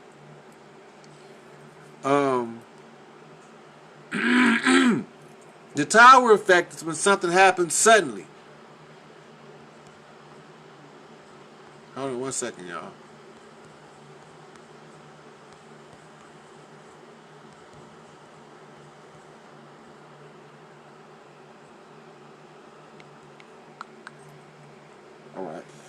All All right, so the tower effect, like when you go to a tarot reader and they say you're going to have a tower moment, that means something's just going to suddenly go boom and set everything into motion, right? In mysticism, they call that a major bump. A major bump. So now, when Tupac say this, what he's saying right now, I'm going to back it up a couple seconds. You know, everybody just be screaming and acting. I get uncomfortable, and it's like similar to a deer being caught in the headlights. I just freeze, you know, and I don't know what to do. That's called, I'm telling you how the initiation go. The deer in the headlights is in the tarot deck. It's called the Fool. The initiation takes place right now. What comes next? He's either gonna vex a grievance, give somebody some props, or a left bump. Meaning he's going to tear an individual's name up, but he going to do it to show me something in the mirror using the mystic science. Let's see what he say. I don't know if I should be what they want me to be, or if I should make them hate me so they can stop. You know, like say something mean so they can just stop. But I'm off. Now, who is he talking about? I don't know if I should be what they want me to be, or be what I am. You know. That's called a dichotomy, right? Now, Pusha T brought that up in one of his songs, which mirrored me back to Tupac from Virginia, right? So listen to him. I'm just like caught in the middle of it because you can't. That is the cusp. When he say I'm caught in the middle of it, he's saying, look at me, right? I'm the mirror. I'm caught in the middle. I'm the mirror you got to look at. Right, in order to see yourself, because you can't look out your eyes and see yourself. So I got to show you who I am, and according to the 48 laws of power, it says create a compelling spectacle. It's one of the laws. So Portia, go to Google, 48 laws of power, create a compelling spectacle, put the law in the post so they know what it is. Right? So now, creating a compelling spectacle is when the realm of the gods, when you're giving us taps, you got to do something called a dragon's roar. He haven't done that yet.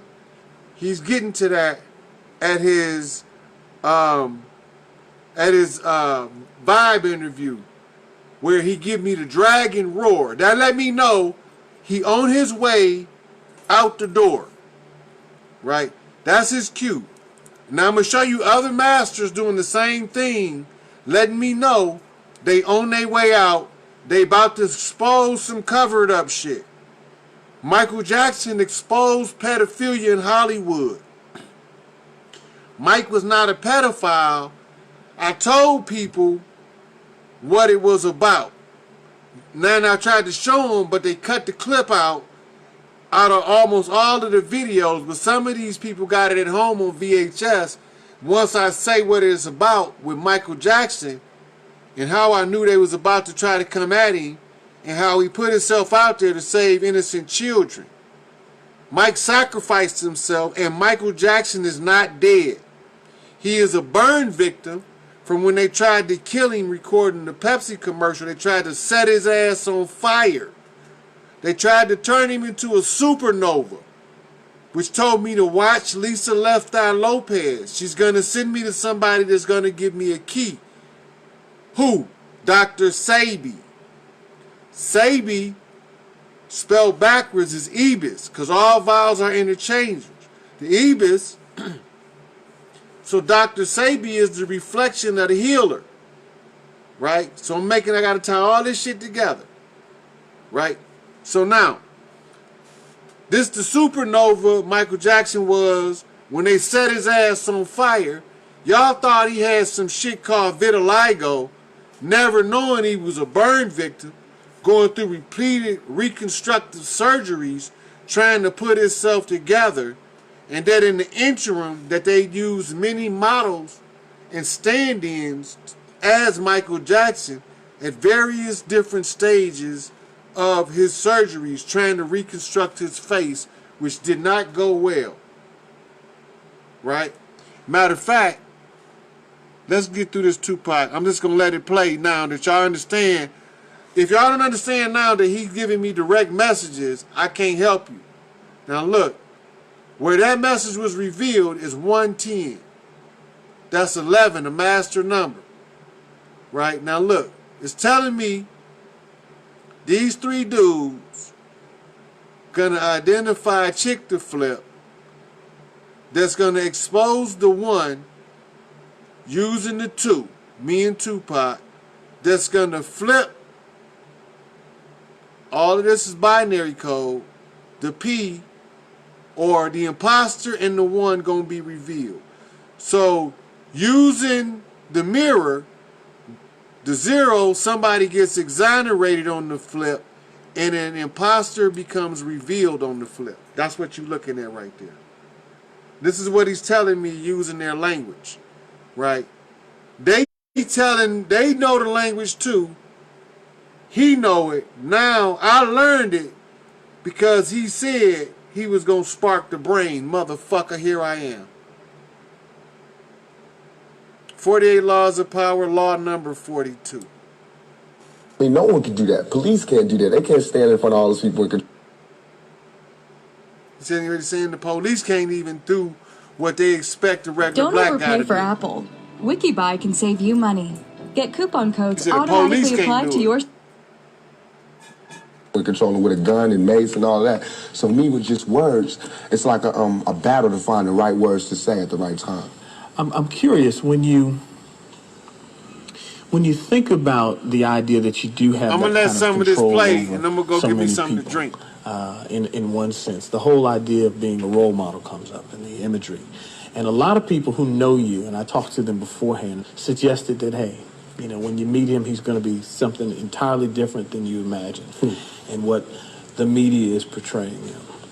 What about that idea that you have been portrayed, and sometimes, I mean, to be honest, you like the portrayal of you just hard, That's right. thug. That's right. Don't step on me. That's right. You're in trouble. That's right. Yet there's another side to you too. What about that idea that you've got to be able to figure out where you're going? To me, it's like it is my sensitive side that that likes to blow up the hard side, because if my image or my reputation could stop a confrontation before it happens, I'm fine.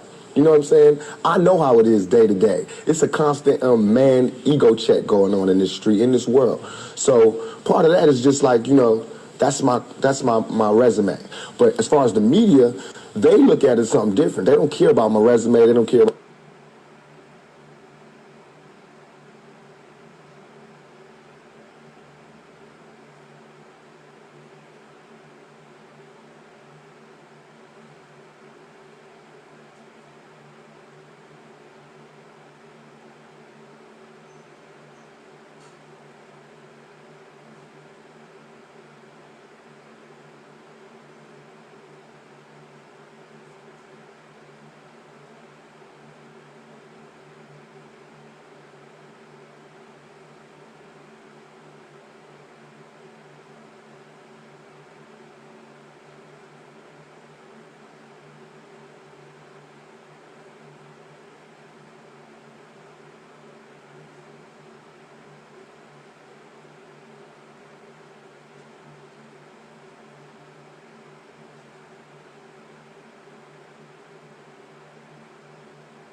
My bad, y'all. I don't know what happened, but sound went out.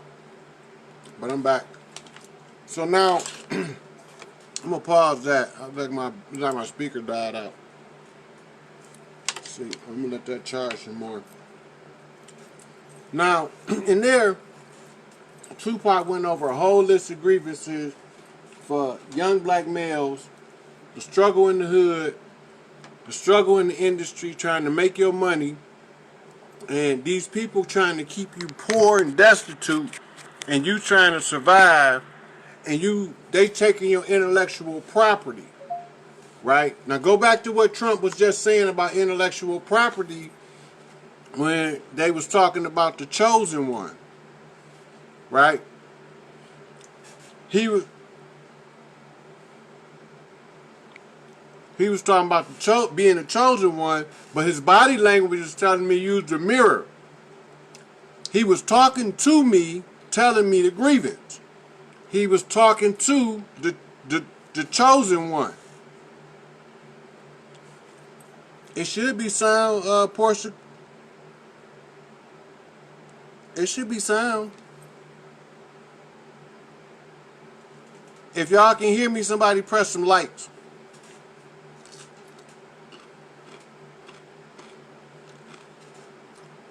Can you hear me? Can you hear me? Am I here? Do I need to start all over? Is there anybody out there can answer me that they can hear me? My man, good looking. That's what I needed to know. All right.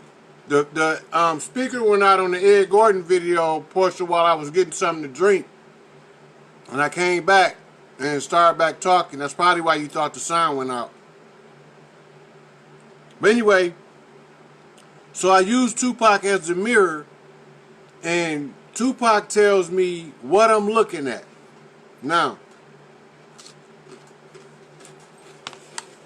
I'm about to show y'all what interviews to watch for what quote.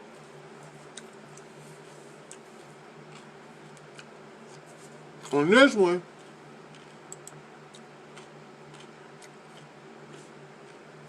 on this video, he talking about how the police. You see the link portion right here.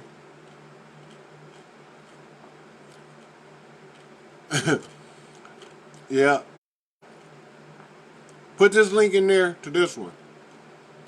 Right? And here he addressing the same shit we got now. Police brutality, innocent people getting shot, police not giving a damn about black people. Ta-da-da-da-da. Newsflash. If you go to my page, I posted a whole bunch of white people that was unarmed, that was shot by the police the same as black people. Which takes us back to Rex 84. This is telling us, as a strategist, that they're playing. Well, let's just read the history of it. Let's just straight read it. I'm going to straight read through it. Okay, so now they already showed y'all what all of the terms over here meant, where they was talking about divide and conquer and laying down their traps. And then they was talking about in the Communist Party, they was trying to get people to defect from the Communist Party, but was actually trying to get me to look at Tupac, and Tupac got to have a communist connection. What's his communist connection? This got to tell me about Putin, Vladimir Putin. If I'm using Tupac as my mirror, this has got to tell me about Russia. Right here, this communist connection got to tie me back to Russia. You see the hammer and the sickle? Now watch this. I'm about to get the hammer. Right? Tactics include anonymous phone calls, Internal Revenue Service, where they, Lauryn Hill, taxes, Red Fox, taxes. The Internal Revenue Service is weaponized tax collectors hired by the Crown of England. On another video, I'm going to prove it. I'm not going to do it today because we will be here till tomorrow before I can get done. But this is some things I got to deal with that I have to get out there in the open. Right? So now, look, audits. What is an audit? That's when they go through your life and they tear your shit apart piece by piece. Right? Now watch what else they do. And the creation of documents that would, y'all see it, so y'all know I ain't making this shit up.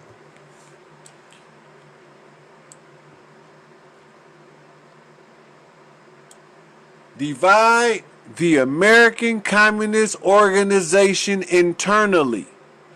Now you see this? You see that whiner right there, 2012? That gets my attention with the events going on, but I'm not gonna go off on that lead. But I'm just letting y'all know it get my attention. They saying something right there, and I would have to click on it to find out what they saying.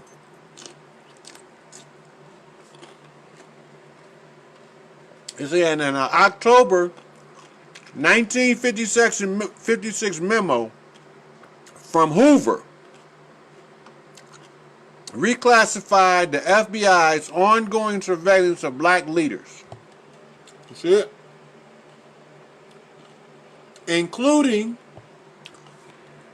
it with Cointelpro. See it? Right here. Cointelpro. Now, anagram finder. It's an acronym, but it's also an anagram. So we gotta look it up.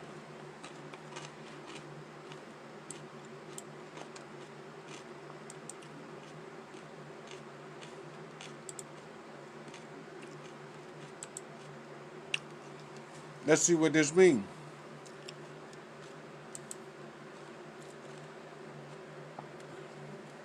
It's going to be something stick out of here. I don't know what it's going to be yet.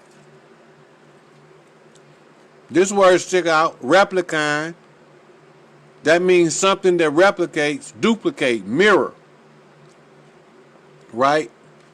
Entropic means entropy, which means chaos. Right? So that's in the word. Necropoli, which means the dead.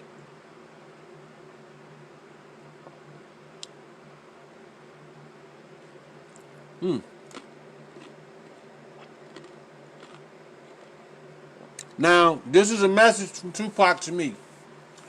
To me, it said this a crop the elite.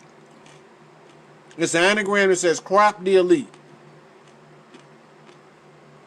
As a homonym.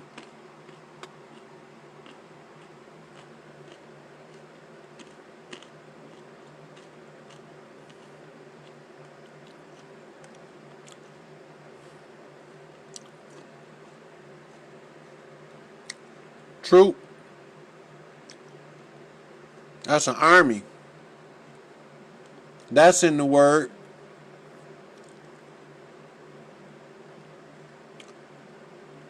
Copper, Cooper. So it's a whole lot of different things that I could take off. Look, open. 1, 2, 3, 4, 5, 6, 7, 8, 9.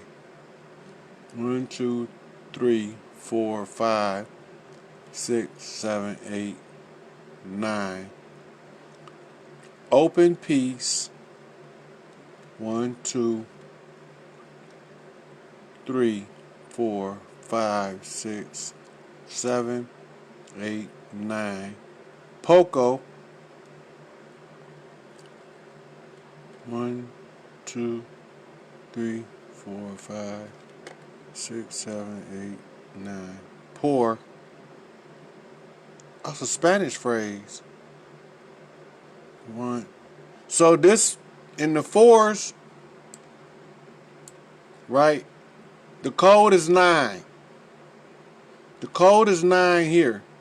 So go from here, count 9 words. It's going to be a Spanish word or a phrase that's going to come up. Every 9 words, write the word down. it's going to be a Spanish phrase. I don't got my pencil, so if you feel like doing that, Portia, post it up here, and we gonna put it in the translator and see what it means in English. It's a Spanish phrase. Now I'm gonna go back to the Okay, now Cointelpro with the justification that the movement was infiltrated by communists, right? What was infiltrated by communists? Cointelpro. Remember, Cointelpro was to infiltrate black people.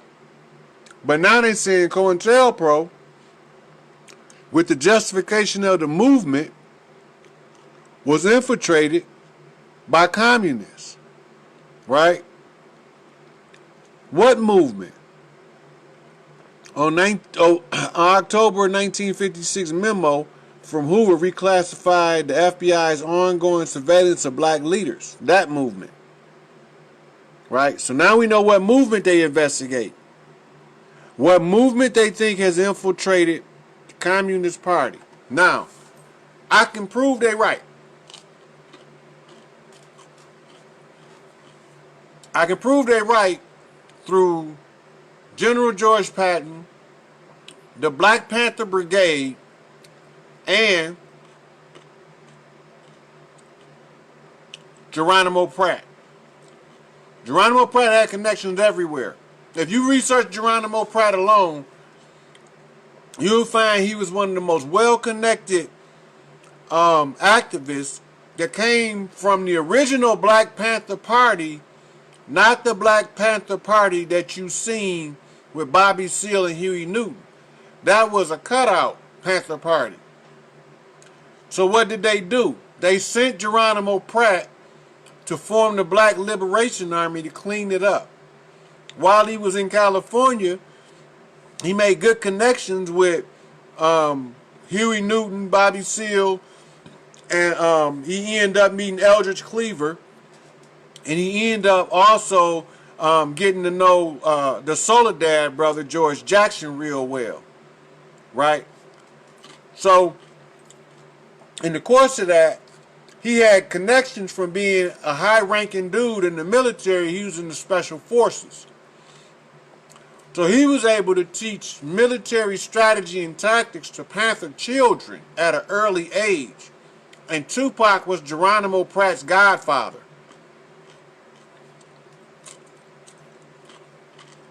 Let that marinate. So, from a little type, everybody been blessing Tupac with the jewels to the kingdom so he can set all the mirrors up and expose the imposters, right? So I use Tupac whole campaign as my mirror. He had to give me 3 knocks. I showed y'all the knocks. He gave me 2 off the father line, 1 off the mother line. I showed y'all the grievance. Now, I'm going to go into why Cosby is sitting in prison as an innocent man on some bullshit. But this book right here, I went over with y'all before, contains the state of emergency in the first chapter. We went through this in another video and broke it all down. But in here, he went through a series of, if one of every 3 white males, grievances that I gotta address. Some of this I'm not gonna delve deep into, because I'm gonna show you the mirrors and how we was able to capture Weinstein and Epstein using Bill Cosby, Malachi York, and R. Kelly as mirror reflections of where the dirt being done at and who really doing it. Right? Because we got infiltrated a long time ago, we had to discover a method of getting out of the bullshit. Right? So, Marcus Garvey gave a whirlwind speech. And in the whirlwind speech, he talked about a plan that was laid down for the return of the glory of Africa. Now, I'm going to go to it.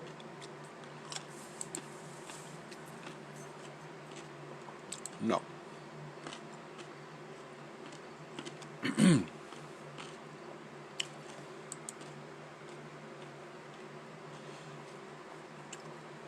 Let's just finish up on this. Let's finish up on this document right quick on Rex 84. I'm going to quickly identify the author. Now we know its purpose and methods. Is divide and conquer is a tactic.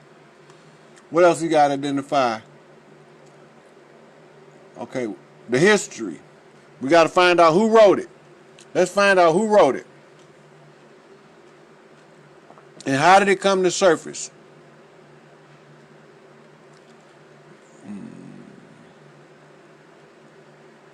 Here we go. This is it. The program was secret until 1971. Cointelpro was secret until 1971.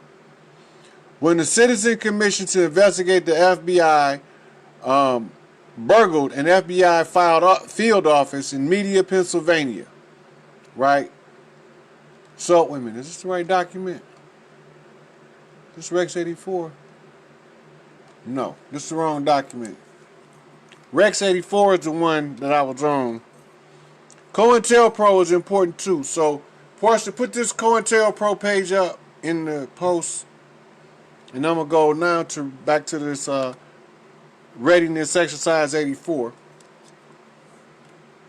This is the one I wanted to go to. Now, this is the one we needed to know who wrote it, right? We found out that Oliver North wrote it, and that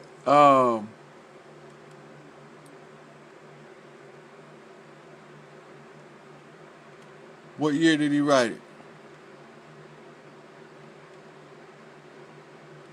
This right here,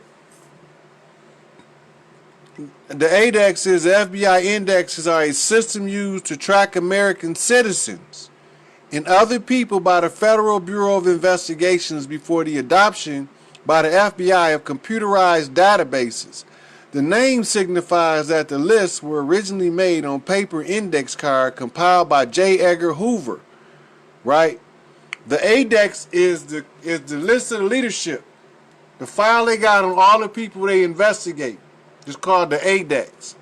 Do more research on that on your own. Now, the document was exposed right here. Transcripts from Iran-Contra hearing in 1987. So Rex 84 wasn't exposed until 1987. Right? I called my case in 1987, October the 30th. Devil's Night. 87. I was supposed to graduate high school in 87. I was supposed to be in class of 87. I'm showing you everything that ties directly to me so I know who I'm talking to and who's talking to me. Record the following dialogue between Congressman Jack Brooks, Oliver North, Attorney Brendan Sullivan, and Senator Daniel Inouye. Now, it's telling you that this is a Senate hearing. The government knows about this document. It's a government document that they've talked about, and it's recorded on the Senate floor. Now,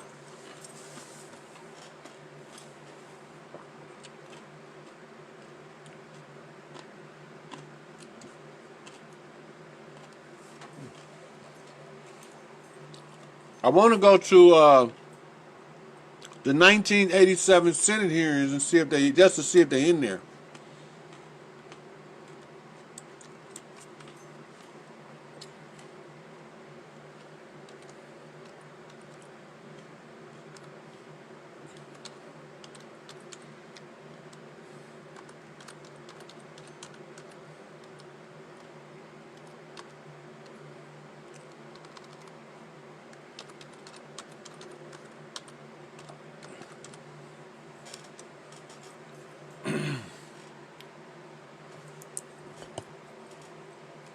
Now, the old saying, this is it right here. See this portion? Tag him in this. Down right there.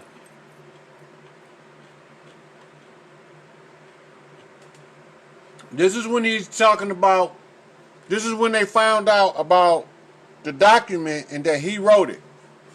They was questioning him here. You can watch it here and you can see what this bastard's saying about the document. He wrote it, but he didn't write it alone. He didn't write it alone, so let's go back and find out who else wrote it with him.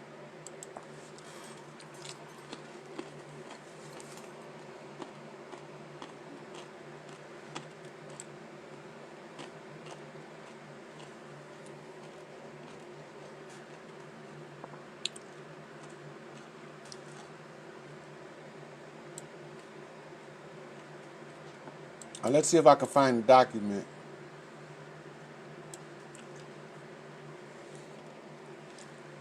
Oh, now that you know who wrote it, Oliver North wrote it.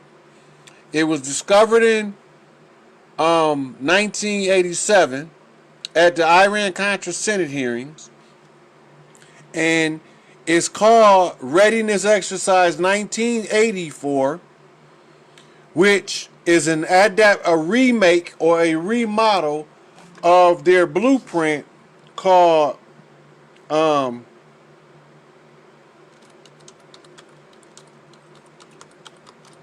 this is when you trace the history of the document back. This one's going to come up. The King Alfred Plan was a fictional CIA-led scheme supporting the internal effort to eliminate people of African descent. Specifically, it defined how to deal with the threat of black uprising in the United States by cordoning off black people into concentration camps in event of major racial incident. So this is telling you that, look, it's a 1967 novel, 1 year before I was born.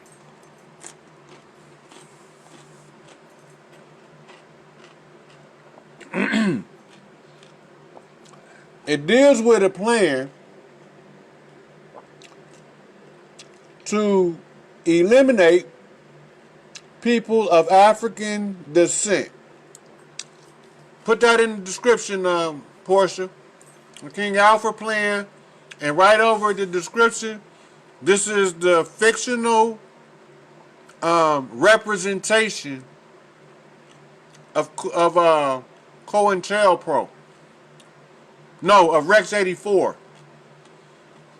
They always have to give you the opportunity to discover it. This is why they wrote King Alfred Plan first, because it had to show you what they was planning to doing. They lived as a 67 novel. Now watch this.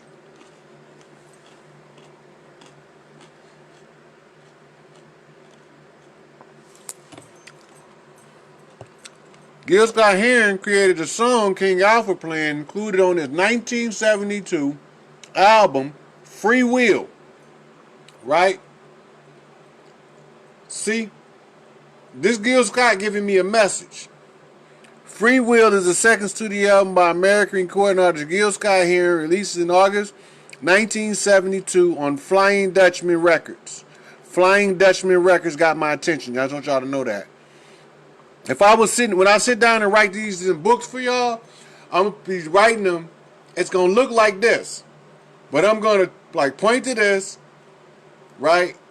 Write my notes in here, where to look for the information at, right? And then I might even go to the information on the next page and put it in there. What I'm talking about. Right? Now, the album Free Will that takes the plan at face value. Now watch this. Jim Jones, how did he get in here? How did he get in the plot to overtake and kill black people? Jim Jones, remember him? Dipset, what's up, baby? I got the message. I see the mirror. I know what's up. Head of the Apostolic Socialist People's Temple. You see that? Now look where it's located. You see California pop up, right? This is significant because his best friend, right? They never put his name in none of the pictures, but you'll see a picture of him. I'm gonna pull him up in a minute. But Jim Jones' best friend taught two people mind control so they could come out and start a race war, and both of them went rogue and tried to fight the resistance that we swore to uphold in the Constitution. Joseph Sinkhu and Charles Manson. That's what the whole Manson thing about. Manson was innocent. Manson never told anybody to kill anybody. I can prove it. Now, let's go back. Now, in the document called 1984, it's a subsection in this document called cable cutter or cable splicers. I gotta look.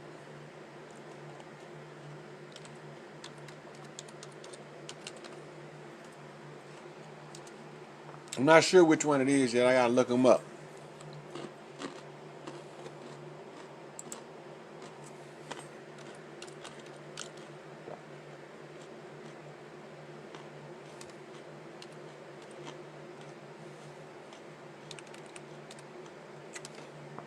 I'm gonna show y'all in the Rex 84. And this is how I knew that Trump was telling me he was working with the plan and that he has to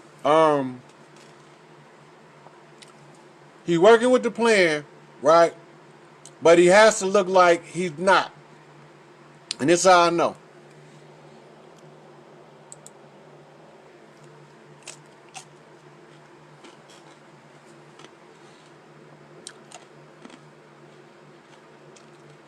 I want y'all to know I'm the baddest motherfucker ever born.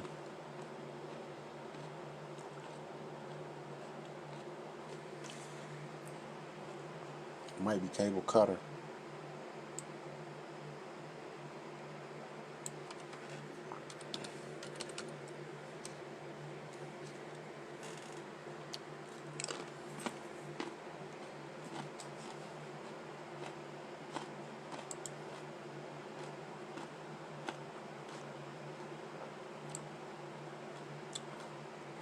Try this one.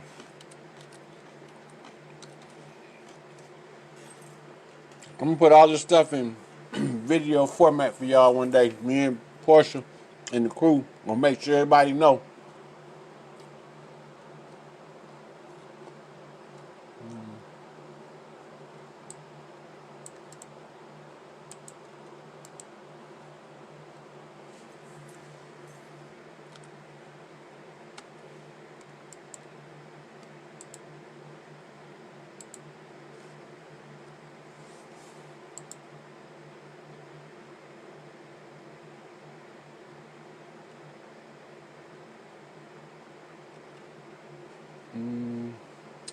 Let's try a Google search.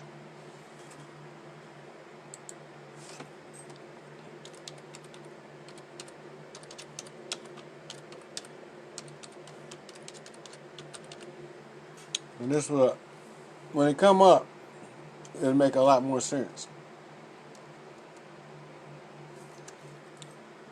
Because it's the exact thing that he was talking about when he was saying somebody should have been asked the wall to be built up.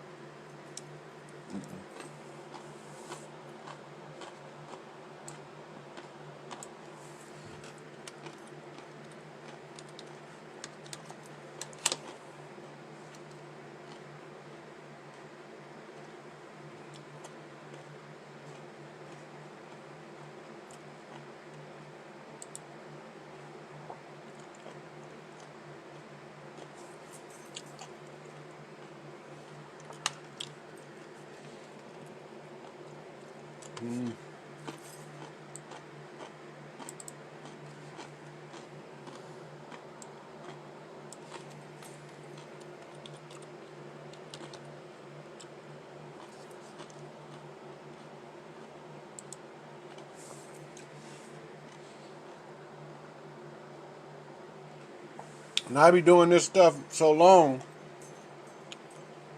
Look, see? You motherfucker tell you I'm making this shit up. Crazy. Operation Cable Splicer. See this right here? Rex 84. Right? Look, Rex 84. FEMA's blueprint for martial law in America. Global reset. Look. So look, Portia, go to this and paste this link in the description so that they can see it. I'm going to click on it. They can download it and print it. When I get done, y'all gonna have all the facts to walk up and tell these motherfuckers to get the fuck out of here before I get there. Look, when you click onto it, this is what you get. A series of executive orders. Look, only the president giving these executive orders. It's telling you what they can control.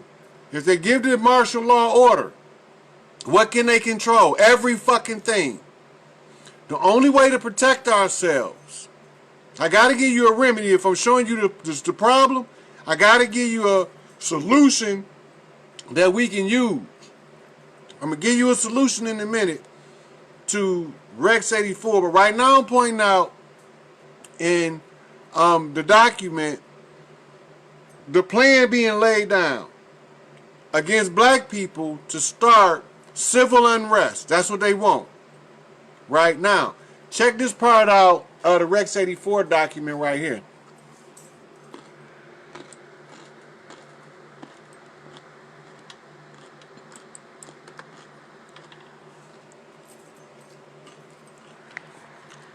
I want y'all to see this. The Rex 84 program was established on the reasoning, right?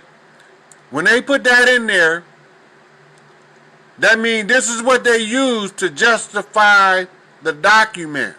This is the why. If a mass exodus, see this exodus right here? Bob Marley, Exodus. I'm going to tie that to this in a minute. Watch this. Of illegal aliens crossed the Mexican-U.S. border. Now, most people missed it. I'm going to take you back to the key word. You cannot have an exodus into a country. An exodus is leaving a country. Look at that for a minute, people. Let that sink in. Exodus means to leave. I'm going to prove it to you right now.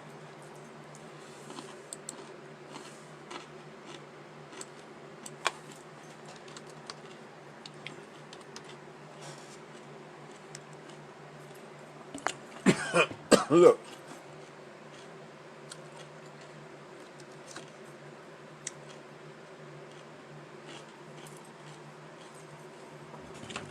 Look. A mass departure of people, especially immigrants, synonyms, mass departure, withdrawal, evacuation, what's that word? Leaving, exit. More. Moors. Are y'all paying attention? Do I look like a fucking idiot? Are y'all paying attention? Do I look like a fucking idiot? Moors. I'm showing you the signs they giving each other and we giving each other to counter them. This is a chess game. Look. Exodus means a mass departure of people, especially immigrants. If it's at the Mexican border, right, and they leave and they're coming into the country, that's not an exodus. You have to be leaving.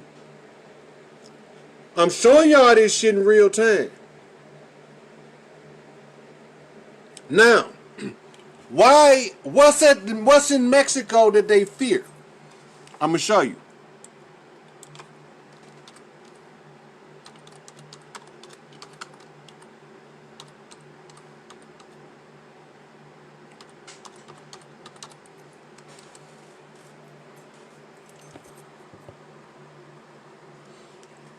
See this right here?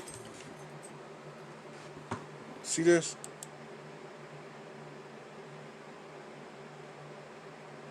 I want y'all to see. This is Mexico, people. This is the capital of Atlantis. Pay attention. This is the capital of Atlantis. I'm about to raise Atlantis is what they telling y'all. When y'all realize what I'm saying, this is the capital.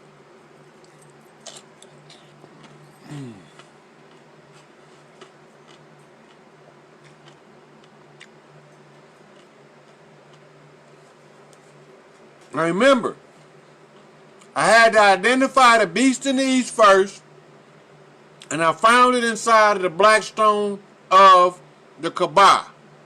Now I'm about to reveal you the beast of the west, right here on this page as we speak. What? You see this right here?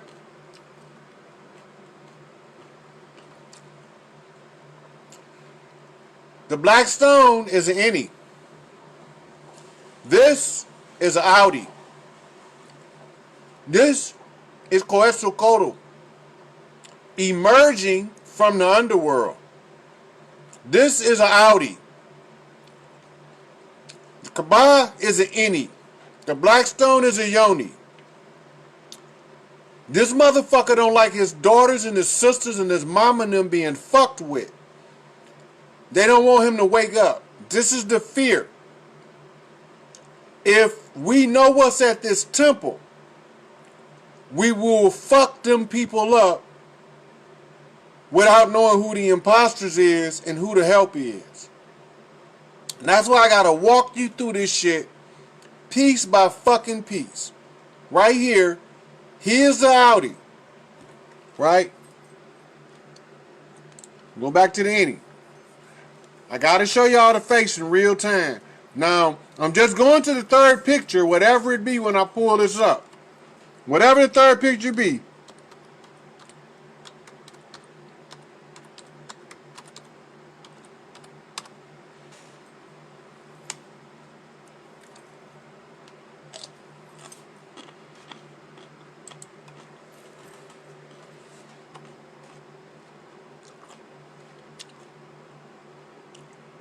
Look.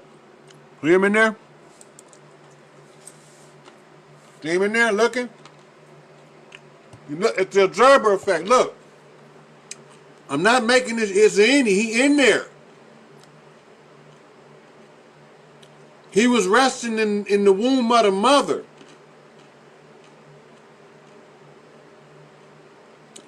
He was in the underworld. In the yoni.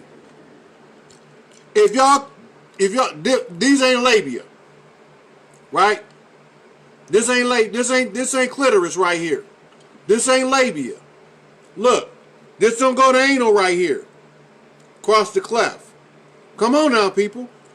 This is the, look. Inside that, you see? You see? You see the horns? Right there. The ram horn? You see that motherfucker right there? That's the motherfucker you don't want to come out of there. Him. But on the other side of the world,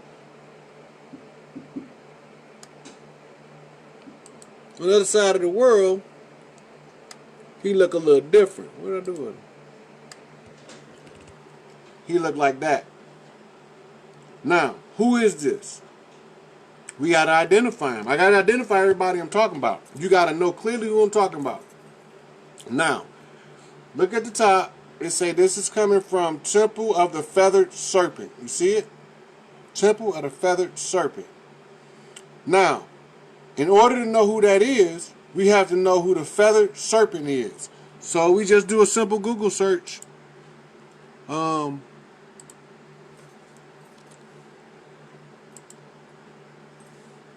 We do a simple Google search for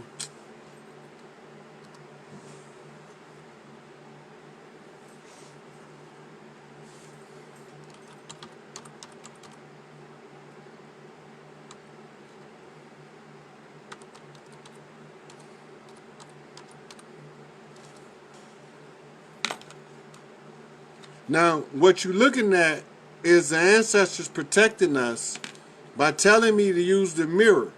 When you see that face in the black stone and that face in the temple right here of the feathered serpent. Now watch this. I bet you we get some Tupac references. The feathered serpent was a permanent supernatural entity or deity. That word means God. That word means spirit. However it is, this is a bad motherfucker. Found in the many Mesoamerican religions. It was called Coetzelcoatl among the Aztecs. This is me, y'all. Culhuacan among the Yucatan Maya. Cuuc Umats and Tohil among the Quiche Maya. Now, that's who he is. You see him? You see the head right there? The same head.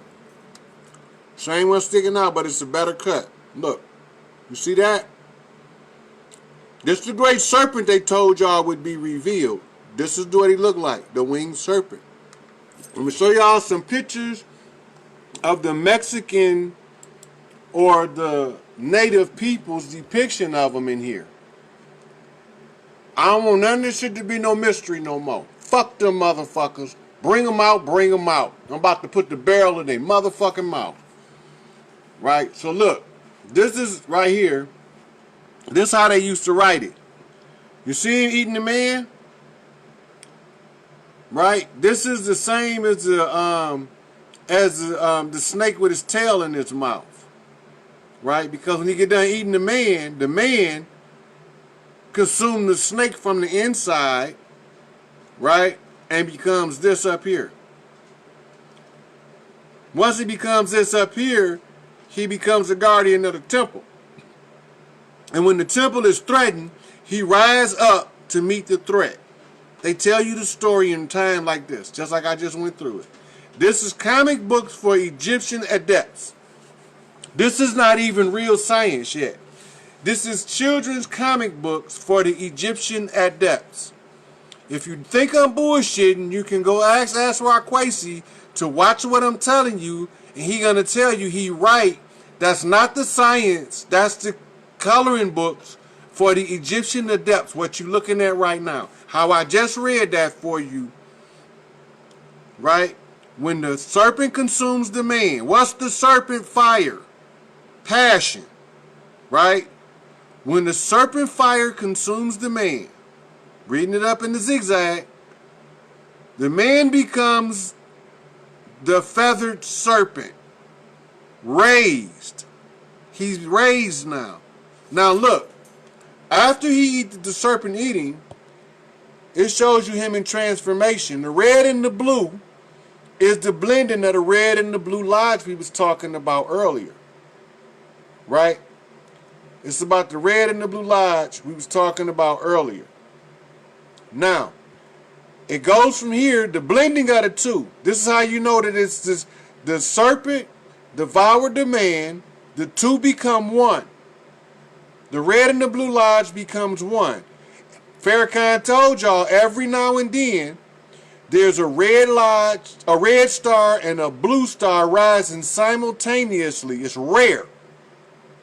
Why did he tell you that? Now, look at the name Quetzalcoatl. For some reason it tells me there's an anagram in there we need to decode. So, let me get a copy of his name somewhere. Over here munching on these cucumbers while I'm giving y'all this game. Y'all need to enroll me to do a documentary on this stuff with some real heavy hitters. Cause ain't nobody fuck with me. I'm the baddest motherfucker ever born.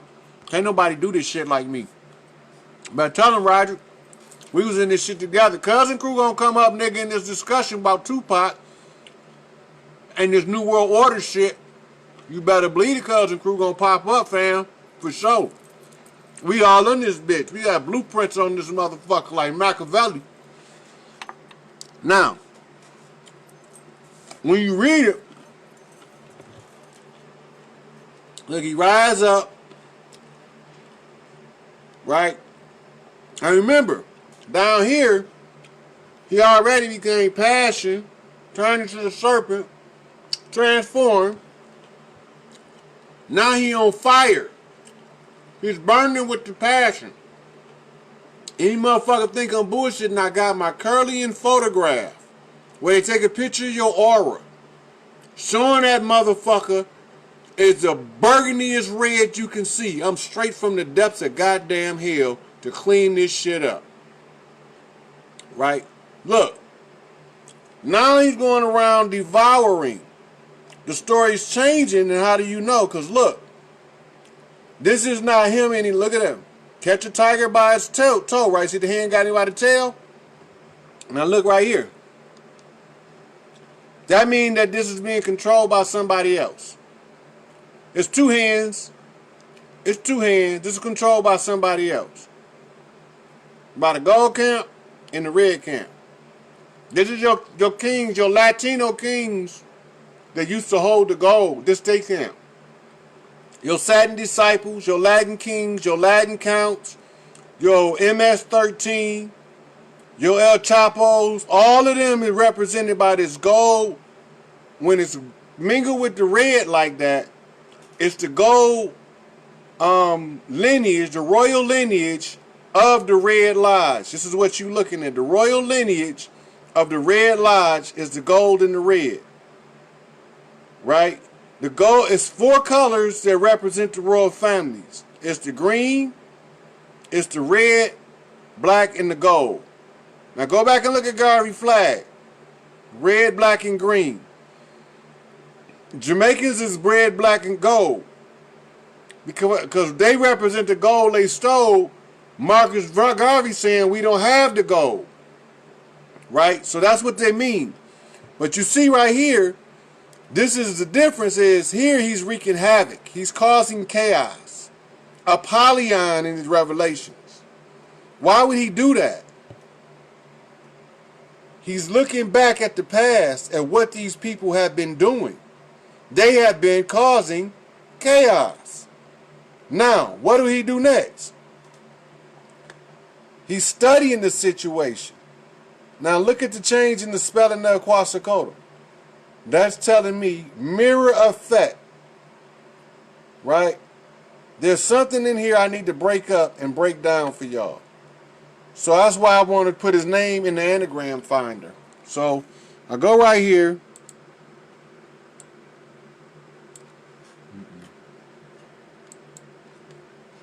Well, let's go in.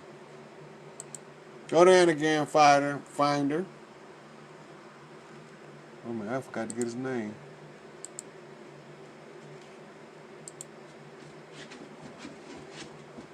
Do it about like this.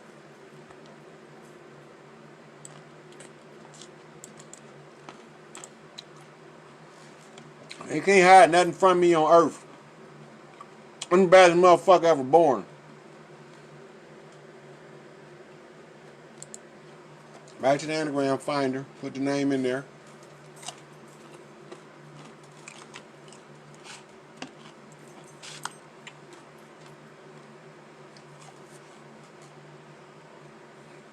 I'm gonna be pulling up maps and all kind of shit on their ass right here. See, this ain't my thing. I normally just sit in the house and do my studies to try to find a way out. Now it's time for y'all to get the answers.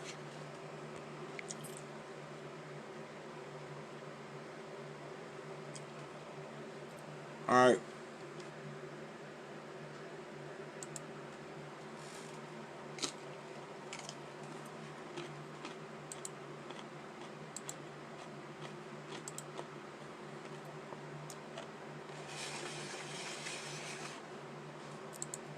Now.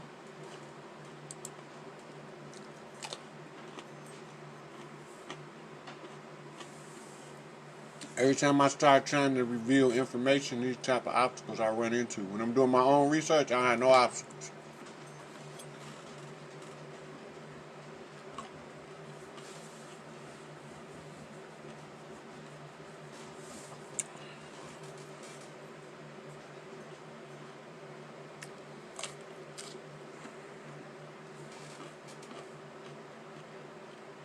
Alright. This dude don't want to act right. Go back.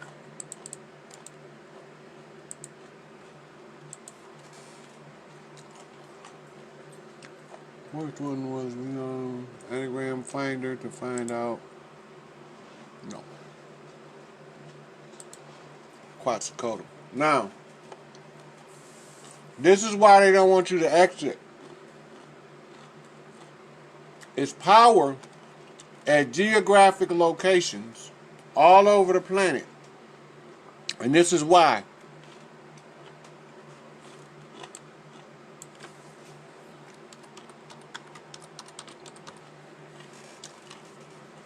Women, pay attention to what's about to come up.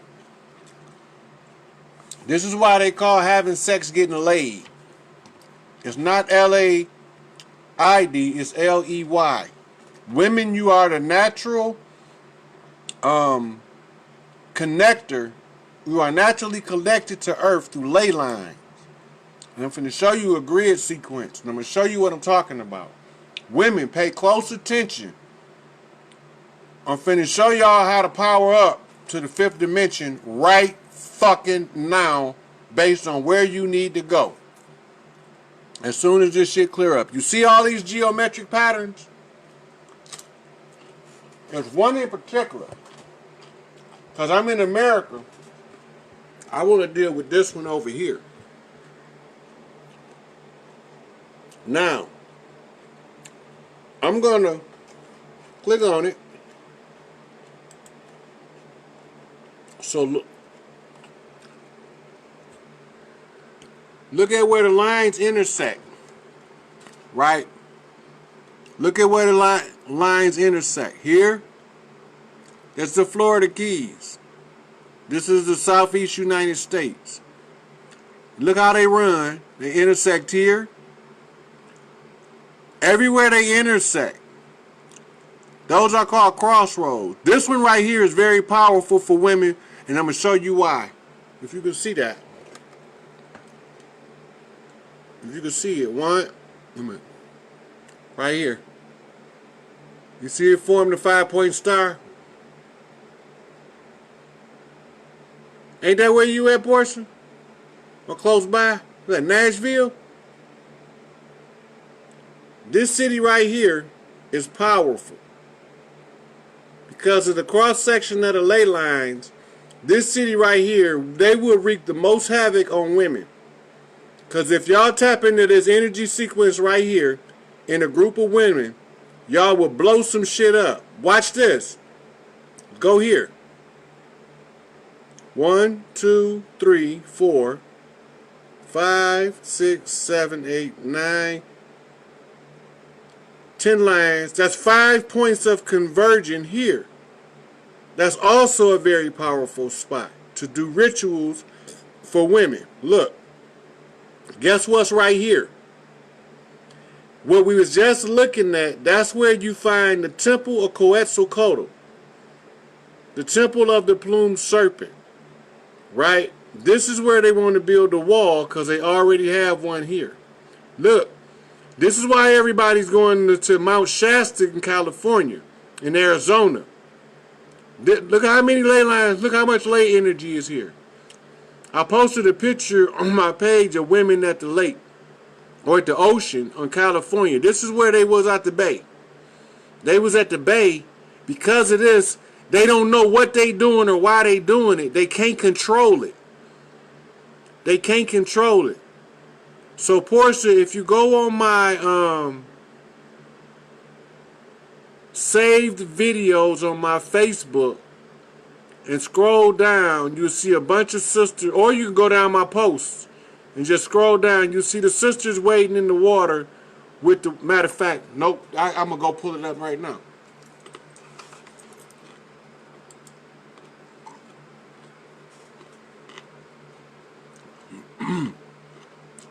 When y'all get in that energy field and y'all get together, if y'all know y'all instructions, anybody get too close gonna turn into a laughing fit because they're gonna fall in love with air.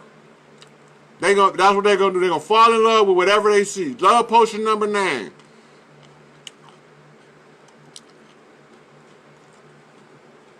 So I go to my Facebook.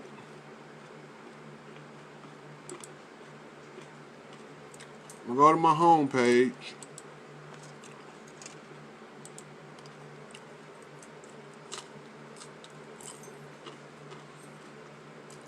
And I go to my saved videos. Everything I'm telling y'all, I'm showing it to y'all. If a motherfucker tell you I don't know what I'm talking about, can kiss my ass. Now watch this. No.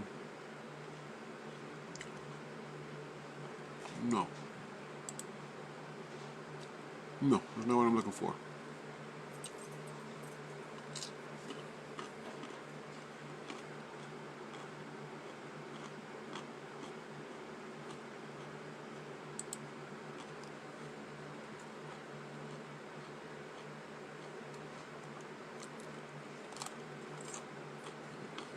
Supposed to be over here to the left.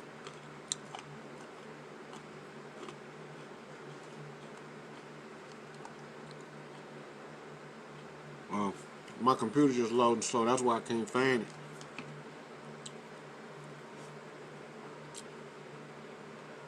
You see this video right here? I posted this today on my page. Right. This is my profile picture for right now.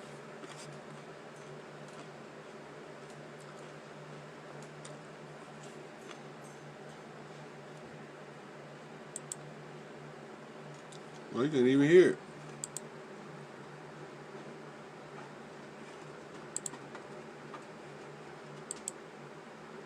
Oh, I forgot I ain't got no speaker hooked up. I'm tripping.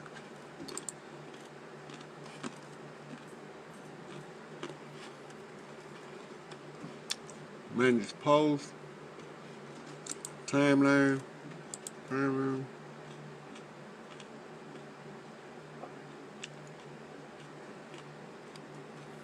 I'm so slow with this stuff.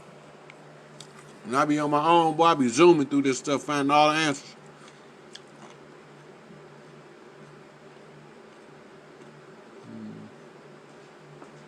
All right, here we go. Videos.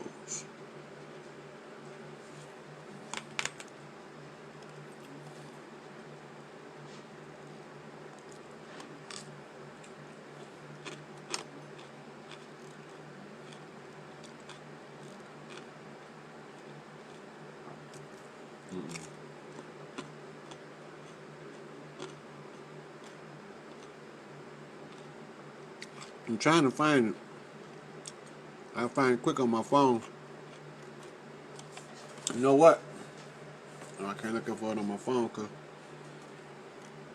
well, it's on my phone.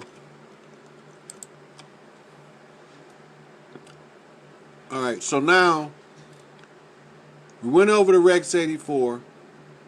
We went over the Lord Alpha plan. I showed y'all the wall. I still can't show y'all Trump yet because I ain't got no juice on my doggone speaker. Oh, I should have another speaker somewhere. I do. I'm gonna get it in 1 second. As soon as I figure out how I want to approach this. Because I don't want y'all sitting here while I run upstairs again. Alright, I got it.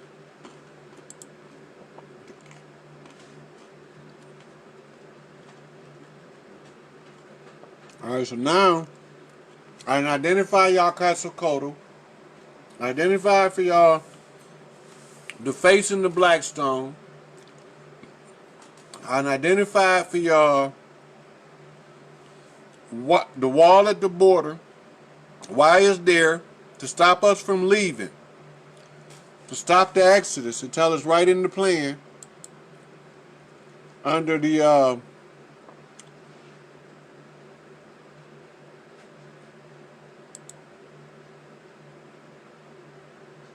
Blackstone.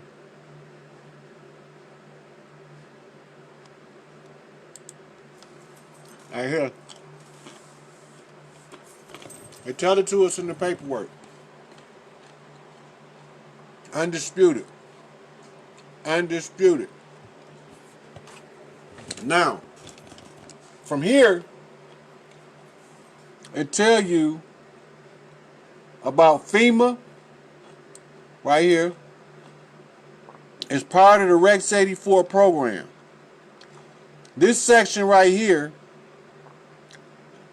is called, I'll show you.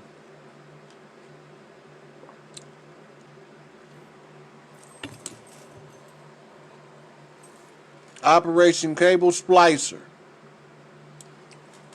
Go see if you can pull this PDF up portion and post this in the link so that people can get it and read it for themselves. Right? It's Operation Cable Splicer PDF. Now, from here, we understand that in 1984, Oliver North was part of a plan to set up Readiness Exercise 1984 for a divide and conquer play to wage a war against Black America. Now, I don't know if y'all agree, but so far, that's what my analysis is showing me. Oliver North is instrumental. So Oliver North ties us in. This came out of Iran-Contra. This was exposed in what we call Iran-Contra affair. Right?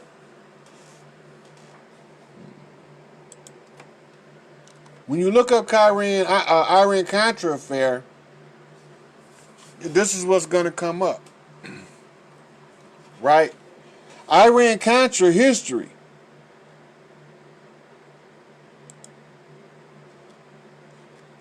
I should have went to Wikipedia. The power of modern motherfucking technology to be able to sit here and go through this research piece by piece with y'all and show y'all this shit. You can't make this shit up. When a motherfucker can follow everything you saying, you got to be the baddest motherfucker ever born. Iran-Contra affair was a secret. See that word? U.S. right here is telling you who. Now I got to identify 5 things. Who, what, when, where, and why. Right, U.S. So now we know it was a secret. So now they don't want us to know the 5 things. Because it was a secret. But they had to give us the opportunity to discover, and this is what it says. This is who's behind it. The U.S. is behind it. Why you know they behind it? There's an arms deal that traded missiles. This ain't no 38s and no 357s in the hood, people. Missiles. And other arms to free some Americans held hostage by terrorists in Lebanon. Look at where it's at. Lebanon. Lebanon, people. This is the Iran-Contra. What the fuck is Iran doing mentioned in it? The Iran hostage cases, they telling you that the hostages was never in Iran. They were in Lebanon. They lied to you. How do you know they lied to you? Because they wanted to keep it a secret. They have to use misdirection. If they held in Lebanon, then why are we feuding with Iran? It was a double cross, but we're going to get to that in a minute. Now, the terrorists in Lebanon, the Americans were hostage to. This is the why. This is the why of the Iran-Contra, but as a secret event, the why is merely a justification. So on this, when it say free some Americans held hostage, I would write over here in this field, right, an arrow pointing to this, right, and say further research, and then I would underline the word hostages, and I would underline terrorists in Lebanon. because that's not what they told us.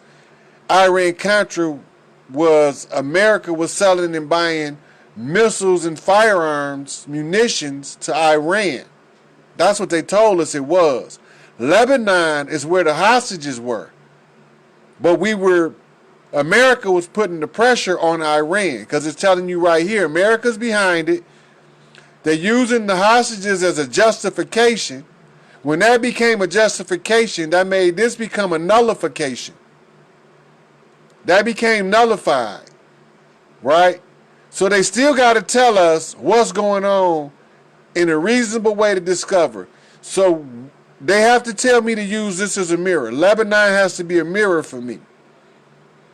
In order for me to know their next move and to peep their strategy to take over and block that shit on this galactic chessboard, they have to tell me the deception. Now, let's go. But also use funds. This is how they did it. This is the means of execution. They always say investigation, follow the money. Where did they get the money? From the arms deal to support armed conflict in Nicaragua. What was the arms deal in Nicaragua, and how did that get them the money to get these missiles to trade to Iran, or as they say, Lebanon, right? The controversial deal making and the ensuing political scandal, right, threatened to bring down the presidency of Ronald Reagan, right? This is my mirror. Ronald Reagan, right? Now let me show you why I say he my mirror. The R to me look like two peas held up by a stick, right? This pea can't be flipped. Why this pea can't be flipped? The pea is propped, it's jammed, right here. This is jamming the pea from flipping, right? The only thing that can happen is a R, right, has to be the one that's the cane right here. In the two-ball, this is a two-cane shuffle. This is two men in the two-ball cane game struggling. One of them is trying to flip the P right here. He's trying to flip the P. But the other one right here won't let the P flip. He got him locked in. The P can't flip. The P stuck to the left. It's stuck to the metro line, right? But now it's pointing me somewhere up here. Twitter, right? The bird is flying. This telling me I'm on the right track because this is the Sparrow or Capistrano in reverse. The Twitter bird. Now, they say in the ensuing political scandal threatened to bring down the presidency of Ronald Reagan. Let's say the Reagan Doctrine. The Iran-Contra affair, or Iran Gate, now they're comparing it to Richard Milhouse Nixon and Watergate. I need three connections now between Ronald Reagan, Portia, and Richard Nixon. Iran is Ronald Reagan scandal. Watergate is the mirror, which is Richard Nixon's scandal. Once I get three knocks on Reagan and Nixon, right? Once I can get y'all three knocks, then I can flip the gate. That's the secret. That's the secret to reading they shit. That's the keys. So the Iran-Contra affair or Iran Gate may not have happened were it not for the political climate of the 1980s. What was the political climate, right? Let's touch on that a little bit. In 1980, Jimmy Carter commissioned something called the Global 2000 Report to assess the state of the world. Portia, go to Wikipedia or go to Global 2000 Report PDF. Type on there Carter's program or blueprint to take over the world. This is Jimmy Carter issued the order for it. They got all the information you need to find out what it is. And I'm going to be referencing it without telling you what's in it completely. I'm going to touch on only the pieces that's important. But that is what you call a written declaration of war on Earthlings. Jimmy Carter was replaced by a Robotoid and is not the real Jimmy Carter. Malachi York proved this already, right? He already put it out there so that it would be known when you read the Global 2000 report.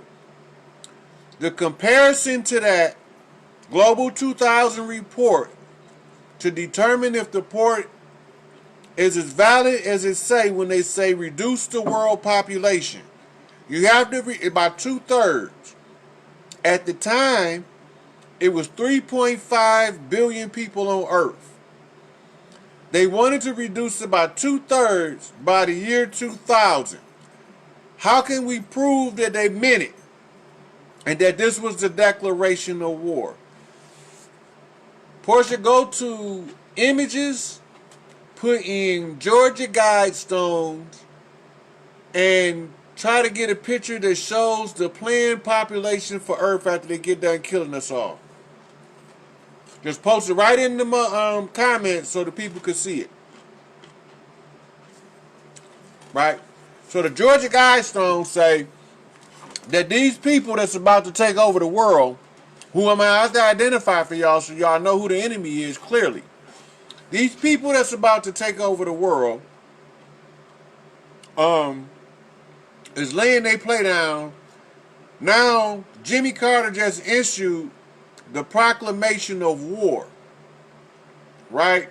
From the elites, the false elites, the imposters. They marching a death march against the women of the world and the children by changing who the children are using MK Ultra mind control techniques. Now, I'm going to give y'all the name of the guy who invented the technique for creating a victim using hypnosis that don't know that they never been victimized, or they also create spies the same way. I'm going to pull him up. The man, as y'all need to know who these people is behind y'all being sacrificed.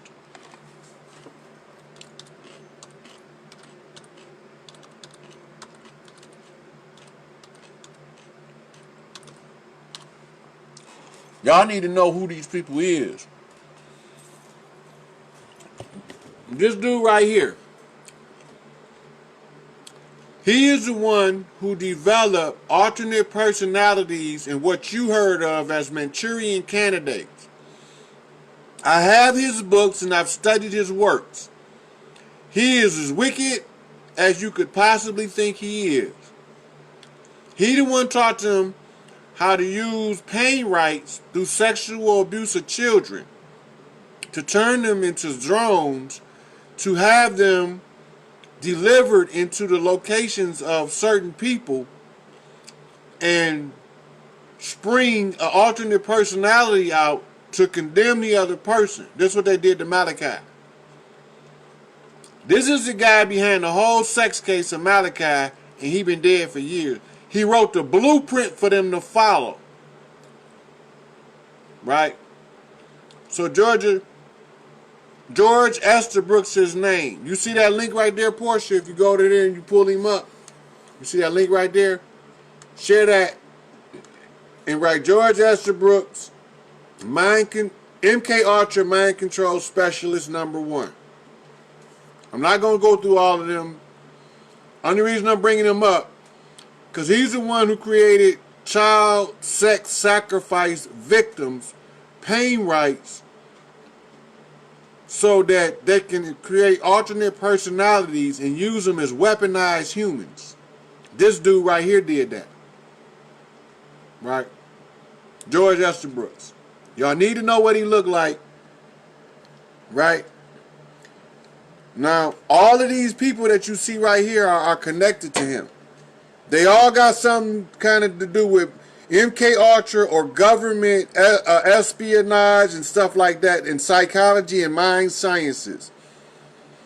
I'm finna show you how the Matrix is put together, and I'm finna start pointing this shit out to y'all. Now, up here, we got Estabrook as the one who created the design for the split personalities and Lizzie Borden movie was made based off his work, where he was able to create over 47 characters or something, like 47 personalities in one person. They called her Lizzie Borden. So if you look her up,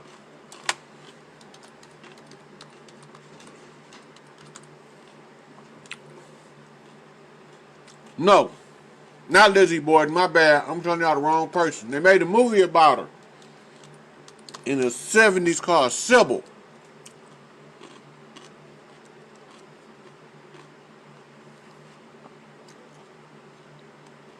And this is the movie right here. Right? This is the story of it right here. Look who play in it now. Shirley, my mama name. Right? Art is my sister name. This is my sister last name. Right? So now it's telling me that they're using Lizzie Borden as a mirror for me. Now I got to figure out Lizzie Borden. Because they're using my mom and my sister just off the matrilineal. So I got to identify 4 things in this, 4 points of connection in Lizzie Borden in order to find the clues that's left for me here. The first one is this.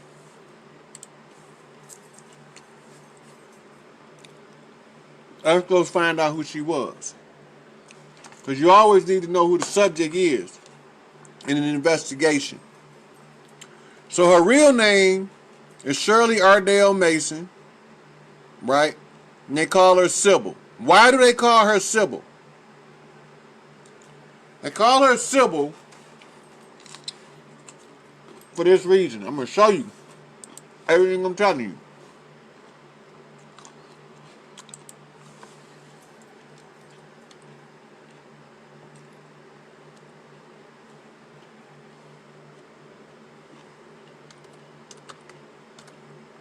See, anybody can tell y'all anything, but when they show it to you in real time, that shit is indisputable.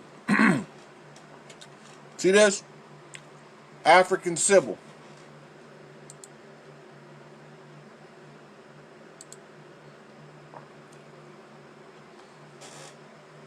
You with me, Portia? This is the link we need to save to the comments for reference. This is what the page look like. I'm going to go back so you can find it again. Look.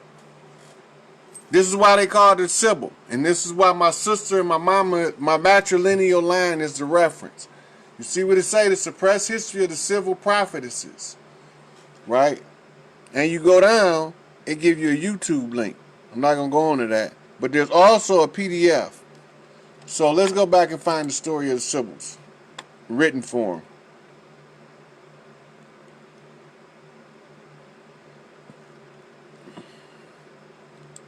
Oh, I love Mommy Water. Mommy Water always be telling it like it is on the... All right, here we go, people. The Symbols prophecies was ancienter. That got my attention because now remember, we talking about an educated person using a broken dialect of English that we don't use no more. When they say ancient right, that's telling me that it goes all the way back to Babylon. So it said the Sybil prophecies were ancient or older than ancient Babylon, and all other heathen learning. So this is what we was doing before Babylon. Civil prophecies was ancient or older than ancient Ur, and it was all of the heathen learning. Heathen mean those are the heath. Those who was before organized Western religion are heathens. All right. So it say that that told real events. See the break? And whose words you have put in the mouths of your Christian prophets. Now, they saying that they took the words of the Sibyls, if y'all see that, and put it in the mouths of Christian prophets. This is who's saying it. One of the most notable Roman theologians in history. He's saying they stole it from Africa. Now I know where the Bible came from. The civil prophecies. Right? All this shit related. Unified field theory. The crest keys to color confrontation. This is what this is right here. Now look. When in the days of Mark Antony, soldiers was destroyed by storms and owls and wolves invaded cities. When unexpected sun eclipses darkened the republic, when a thunderbolt damaged the scepter of Jupiter, right? And when animals brought forth creatures outside their species, the Sibylline oracles, right? Now I did a post on who they were. They were from the Psi priesthood. Medusa was one, and they were under Helen in Rome. Helen was beheaded or replaced in Greece, in Rome with a man. They was under Helen in Greece as a woman, but when they flipped her into Rome, they turned her into a man. And that's what they mean when they said they cut off Medusa's head. This right here. That's exactly what they talking about. When they took the Sibyl oracles doctrine and they gave it to the Christian prophets. You see it right here in real time. I'm looking this shit up for you. I can't make this shit up. Now, it's told you everything that was going on. The Sibyl oracles were made known with the result that some men became inspired and uttered prophecies. Right? It was rare. Why? Men can't control mitochondria. And if the man can't control the mitochondria, he needs a powerful woman, which we called back in the day a Sibyl, right? Or a Sabael, a priest that dealt with the body and the spirit as the El, the God, the elevated self. A balancing of the elevated self. You see this is the P that need to be flipped. The YL flip becomes the EL. Because the Y is interchangeable with the vowels. So when you flip this P to identify this master, right, which is actually an entire priesthood that they call Sibyls, and that they stole them, and these were the oracles. Well, who were the oracles? The oracles of Delphi. Can't make this shit up. What's up, Lamel? If you want to get in, man, just tag me. I'll put you in anytime you're ready. If you got anything you want to contribute, if you want to add to the stream of thought, it's going down. I'm walking them all the way up to walking them all the way up to ADX to see Pops face to face without even being there as the mirror that he was to reveal the wickedness that we know as Epstein. And Bill Cosby was used to reveal the wickedness we know as Weinstein. Pops told us, now anybody know Pops? Now correct me if I'm wrong, Lamel. No, Pops love to drink wine. Right? So now he finna use Epstein as a mirror to show me Weinstein. Right? So Pops showed me Epstein by taking the sacrifice when MK Ultra came knocking. The whole plan is laid out, right, in the MK Ultra document on the methodology used to entrap Malachi York. And Malachi York then became the mirror to identify the wicked that we call Epstein, right? Once Epstein is identified, the next thing that has to happen is Bill Cosby has to be used to identify Weinstein. Then, right, R. Kelly has to be used to identify a setup that's being plotted on me that's not going to work. R. Kelly was my mirror to avoid the trap. It was a trap set. I seen the trap and walked around the trap by following R. Kelly as my mirror. Y'all got to pay attention. I'm the baddest motherfucker ever born. Right? And everybody done confirmed who the fuck I am. I done took everybody's test. Now I'm telling you who the enemy is. I'm telling you who your allies is, what to do, and how to do it, and how to make the moves. All of the references are being placed in here as I point them out by my Chaos Queen down there, just keeping this shit in order so I don't get too far off track. Y'all can all go back and look at the references. Now, let's get back to the Sybils. Now, Sybil, as we came to, how did we end up at Sybil? Well, we was researching why did they come up in this prophecy? Why did they make the movie Sybil? Right? So how did I come up in there? They were sending me a signal to tell me what to watch out for. I was supposed to watch out for Roman theologians. Right? Tertullians. When you look these words up, they all got meaning. It's a whole lot of words in here.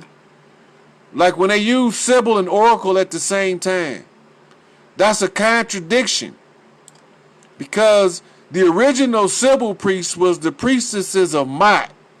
Now, if you go to the works, this is the reference for y'all to look up.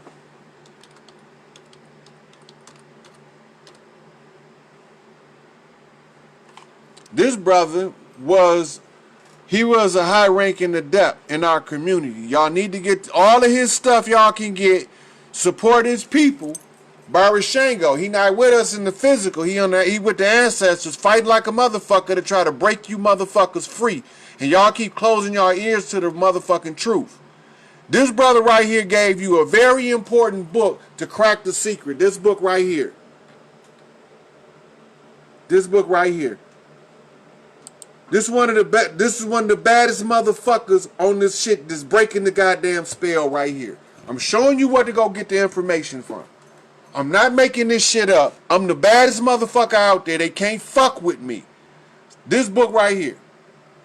African Woman, the Original Guardian Angel. In this book, if they might have the PDF, look for the PDF portion and paste it in the comments.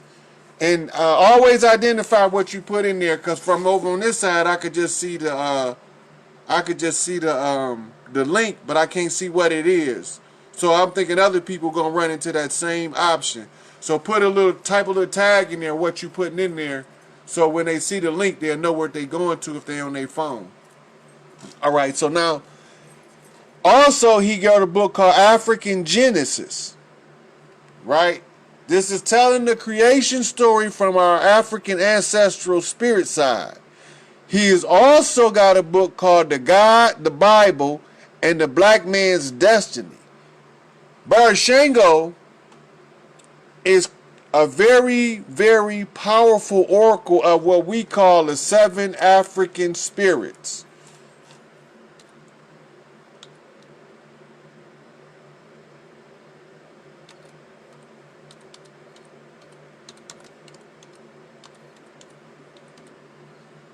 All right.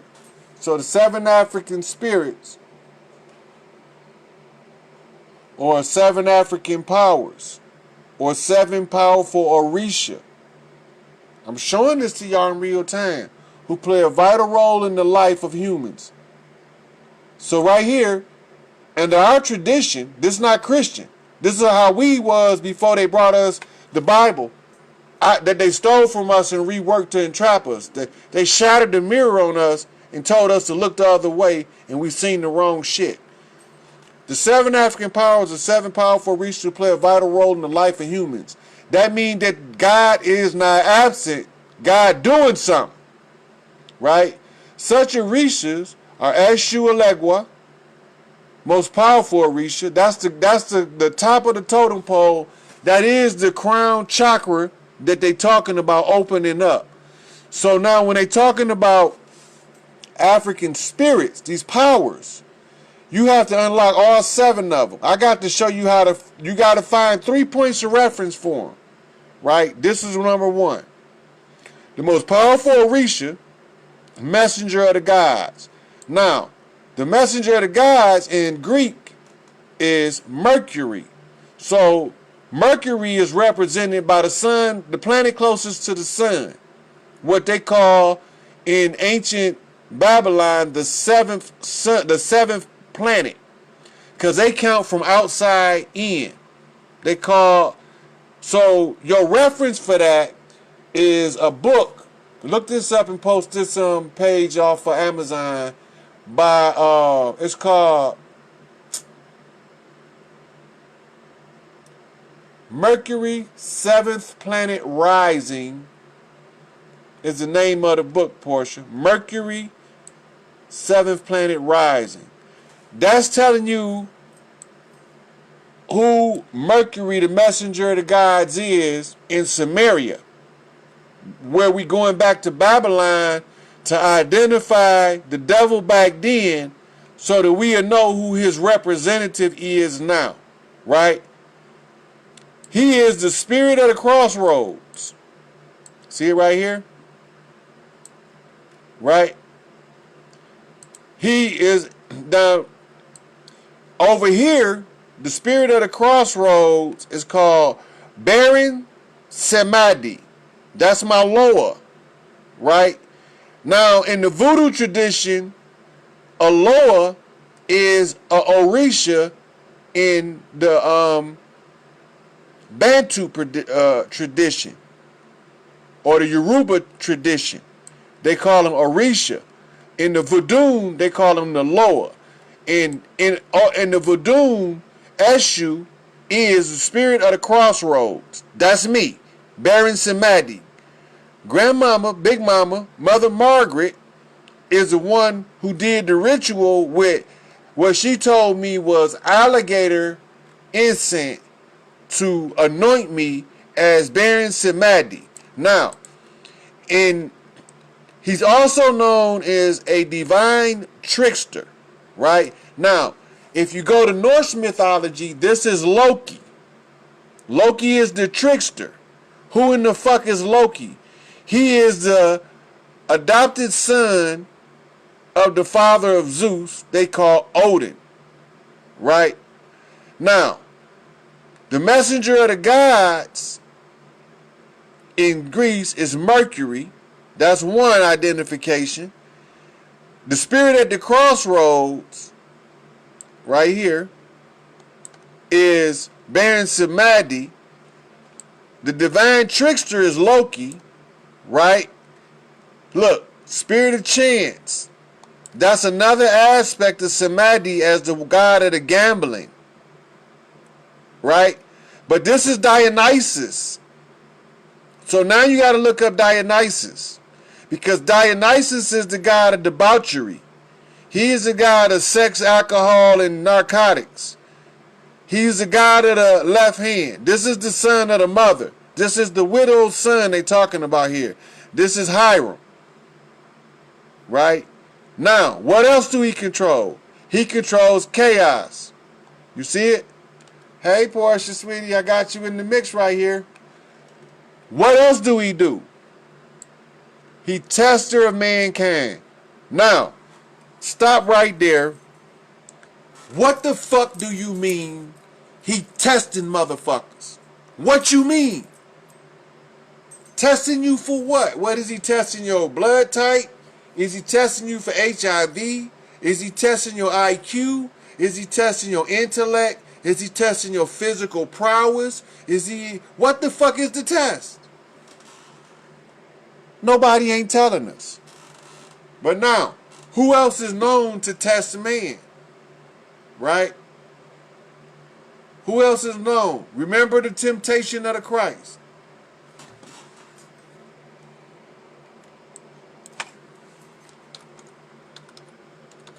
I'm going to pull up the picture. All this shit me. I'm the goddamn devil y'all been scared of, gonna get the devil off your ass. That's who I am. Temptation of the Christ. Go to images. I don't even want to discuss who this might be through the description. I'm gonna show you the picture so you will know exactly who the fuck own this shit and what took place. Cause this shit got to make sense to y'all and it got to be clear with the references. I'm giving you the references. This is the temptation of the Christ scenarios, right? This is what they call in the temptation of the Christ. Now, we're going to discuss what's taking place here, right? So now, I want y'all to look at the picture for a minute and analyze the picture. Look, we got a castle here, a castle here, a castle here, a castle here that's the same but different. Then in the background you got 1, 2 castles, right? Then you got another one, so you got a total of 6 castles. This is supposed to be Caesar Borgia Christ, the white Jesus. And he talking to this black motherfucker with the wings. I resent the way these motherfuckers be portraying me, making me look like the goddamn bad guy that I am. But I'm only the bad guy when you fuck with my mama and my sisters. Other than that, you motherfuckers wouldn't know I'm here. I could have stayed where the fuck I was at, and you motherfuckers wouldn't have had to goddamn conjure me up if y'all knew how to do your own fucking God shit. Now I gotta teach you motherfuckers how to do your God shit. This is it right here. This is the discussion at the temptation of the Christ. Now look, I'm gonna point something out to you. V, right? That one's in the background. It becomes a check mark, upside down and backwards. A check across the V. Now, I ain't gonna go into that symbolism. I'm gonna leave that in my brother LeMail to break down some of the sacred geometry for y'all, what it mean according to the higher sciences. Right now, I'm trying to walk y'all through clearly who the fuck I am by identifying y'all enemy, how he oppressing you, and what he is doing specifically, not vaguely, not no holy roller shit, straight shooter shit up the middle. Cause I didn't have to be here. All these motherfuckers called me. My little brother Tupac called me and asked for fucking help. And he already know you ain't never had a fucking friend like me. I'm coming. Suge Knight called for me. He gave me 3 raps. Harry O gave me over 3,300 raps. Puffy Combs called me. Sean Carter called me. Louis Farrakhan called me. Elijah Muhammad called me. I got a fucking dog in every fight. I'm the worst motherfucker for you niggas to conjure up if you don't know what you doing. So y'all better be... I'm gonna figure it out. This was the solution. Let me get to that in a minute. So now this is the temptation of the Christ. What is this conversation that was taking place? Let's go back. Gotta go back to the conversation now. Now you've seen a nigga with the wings. The thug angel. Right? Y'all seen it at this scene. Now we go over here and look at the temptation of the Christ. What does it say? The temptation of Christ is a biblical narrative detailed in the Gospel of Matthew, telling you where to find it, Mark and Luke, all in 3 of the 4 Gospels. After being baptized by John the Baptist, Jesus, pay attention, fasted for 40 days and nights in the Judean desert. During this time, Satan appeared to Jesus and tried to tempt him. Now, this word right here, backwards is Natas, frontwards is Satan. It's also an anagram for Santa, the gift giver, Jupiter, right? But when you're looking at it said he appeared to Jesus, you got to know who Jesus is. How do I know who Jesus really is? And that Caesar Borgia over here, Caesar Borgia, not him. How do I know? Jesus a woman. Her name is Isis, and she the queen of heaven and earth. And we've been ruling this motherfucker in the background while these motherfuckers is trying to take over and fuck y'all lives up. I could have stayed asleep. I didn't need to be here, but the problem got so far out of hand, they set off 3 taps in 1945. Tap 1 was the first warning. They tested something called the nuclear bomb. Tap 2, they dropped the first bomb on Hiroshima in Japan. Tap 3, they dropped 3 days later the second bomb on Nagasaki. Those 3 taps was a galactic signal to the Galactic Council that there was a hostile takeover of planet Earth underway, and this motherfucker right here, that this Jesus Caesar Borgia motherfucker trying to fucking ass because he a gay ass bitch in Lille, this motherfucker right here telling these motherfuckers, I made this motherfucker, y'all can't fuck with me no kind of way. But this is not the real Christ. This is a mirror. Let's find out who the real Christ is. Now, there is a key in the statement in the Bible where it said, I will make you fisher of men. Now, most people miss that because that became a clue as to how to determine who the Christ is for the wisest motherfucker to ever live. Now, I'm going to show you. I'm going to show you how to figure it out. In the King James Bible,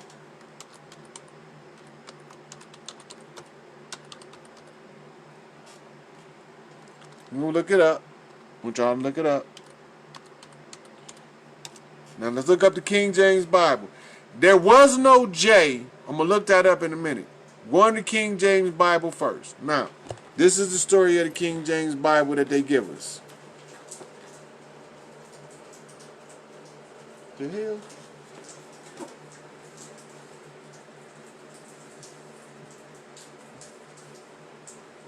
Something leaking upstairs. I gotta go find out what it is. So I'm gonna have to cut this off in a minute. I'm gonna go to 12 o'clock and then I'm gonna pick this back up in the morning. I ain't gonna stop. Alright. So the King James Version, also known as the King James Bible, or simply the Authorized Version, is an English translation of the Christian Bible for the Church of England, begun in 1604. Right? Now, the church began in 1604 and completed as well as established as published in 1611. Now you see this? 711. 4 and 7 is 11. This is directly telling me there's a master key here. I got to find the master key. This telling me, directly telling me, Rod, off your mother line, there's a master key here. King James. Who the fuck is King James? Now I gotta know. So what I do, I go to my Wikipedia and research. I find out who the fuck King James is. Was his name always James? Was that a name he was born with? Or did he have a different name? So I go over here, quick search him over here. This is to give you the quick insight. It said the title page of the 1611 first edition, right, of the Authorized Version of the Bible by Cornelius Benelli shows the Apostle Peter and Paul. This telling me mirror. Because Peter and Paul are supposed to be both disciples, but different. Peter, Paul, right? Now, so this telling me to use the mirror, seated essentially above the central text, right? So now, use the mirror, look up, situated central, right, above the central text. Now, as above, so below, I should find the key. Straight under this H, I find a B. This is 13. Now, I also, in order to identify what I'm looking for, I have to flip the P. I flip the P and I end up here. A I. Right? That's my key. What is this going to unlock? Let me show you. So now, the central text, which is flanked by Moses and Aaron, still telling me the mirror. In the four corners sit Mark, Matthew, Luke, and John. Now, this is telling me north, south, east, and west. Look for the symbol, right? Authors of the four Gospels with their symbolic animals. Now, what is that telling me about? I did a video on my page, right, called Reading Signs in Real Time. Now, I'm going to pull this up for y'all so y'all can see what I'm talking about. It's called Reading the Signs in Real Time is the name of the video. So if you go here on YouTube and you look up Reading Signs, on Facebook in Real Time,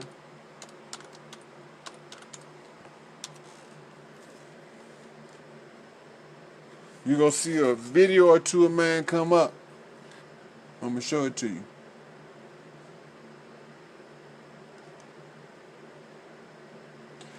See her right here? This Donna Shelton. She a badass mystic. I don't even know if she know it yet. But she come through the Machiavelli line, and she is a mirror for something that's going on over here for me to see what's going on in my neck of the woods.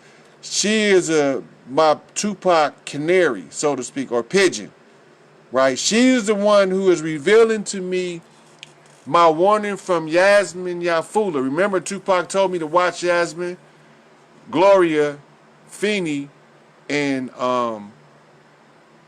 Jada in order for me to know what moves to make.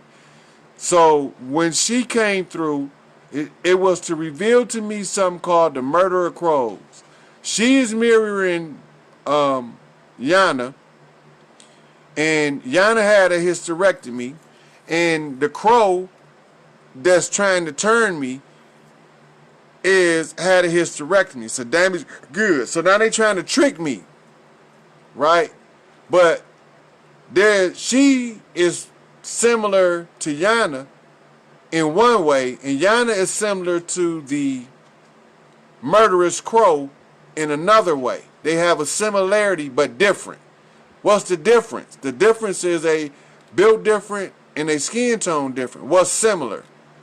Both of them was assaulted by this patriarchal demon called doctors. But now, better yet, go on my page and go to my photos, and look under videos. All my videos are there. See? No, them ain't my videos. You gotta go to my photos.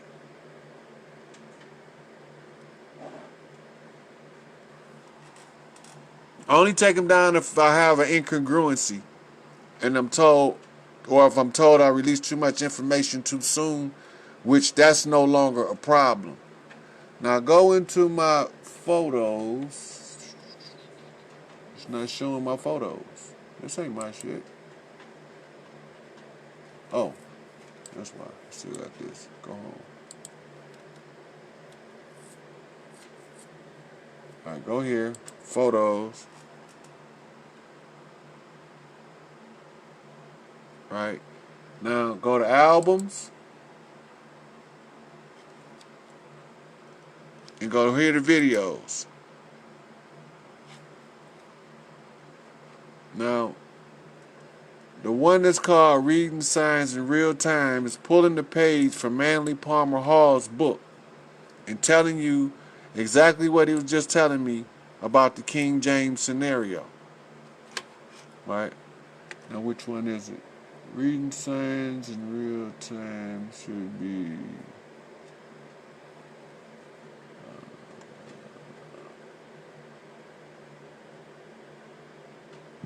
It's in the dungeon, so it should be down here. Because I wasn't in the dungeon for a while. Before that,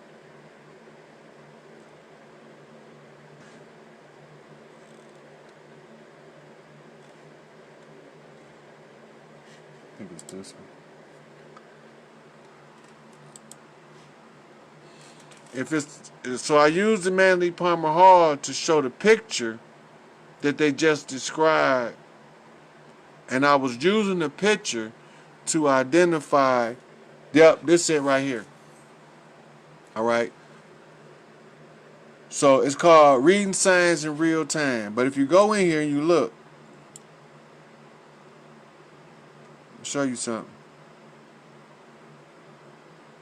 I might go a little past 12.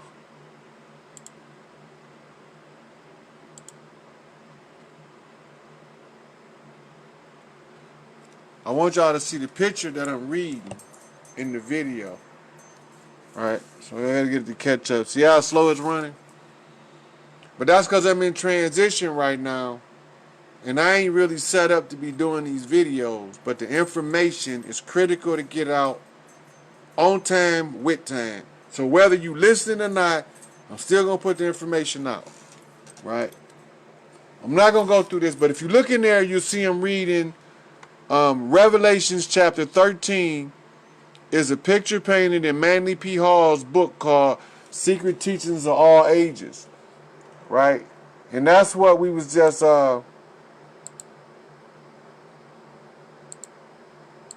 we was going over the King James thing over here, reading these signs, right? So I wanted y'all to see, this is the picture he describing when he's saying in the four corners sit Matthew, Mark, Luke, and John. Now, what's same about them? We already know the differences. What's the same? The same is that they all supposed to have been disciples of the Christ. All four of them, right? Nope, not true. Matthew was a tax collector. Mark wasn't there. Luke wasn't there. Right? But John was there. Mirrors, y'all. These are mirrors set in place. By triangulating these stories together, using each to bounce off of each other as a mirror, how do I know who to bounce off who? Mark bounces off John as a mirror. Luke bounces off Matthew. Because they got to create what they call a cross, a X. So it's telling you with the cross how to view the sacred geometry that's going to reveal this bullshit to you. Right? It said authors of the four gospels. Now notice it used the word gospel, and the word gospel means the spell of the ghost or the spirit spell, the spell of Kingu. So they use these four books to enforce the spell. What spell are you talking about? Well, I'm going to show it to you in the Bible. The spell is described just as it is in Babylon in the New Testament of the Bible and in the Old Testament. But right now, I want to show y'all the New Testament application.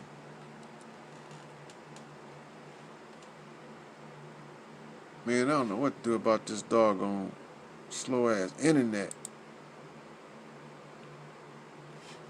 Alright, let me see if I go up here. Go to Google. Alright. So I'm sitting here. Alright. So they move so slow, make you forget what the hell you looking up.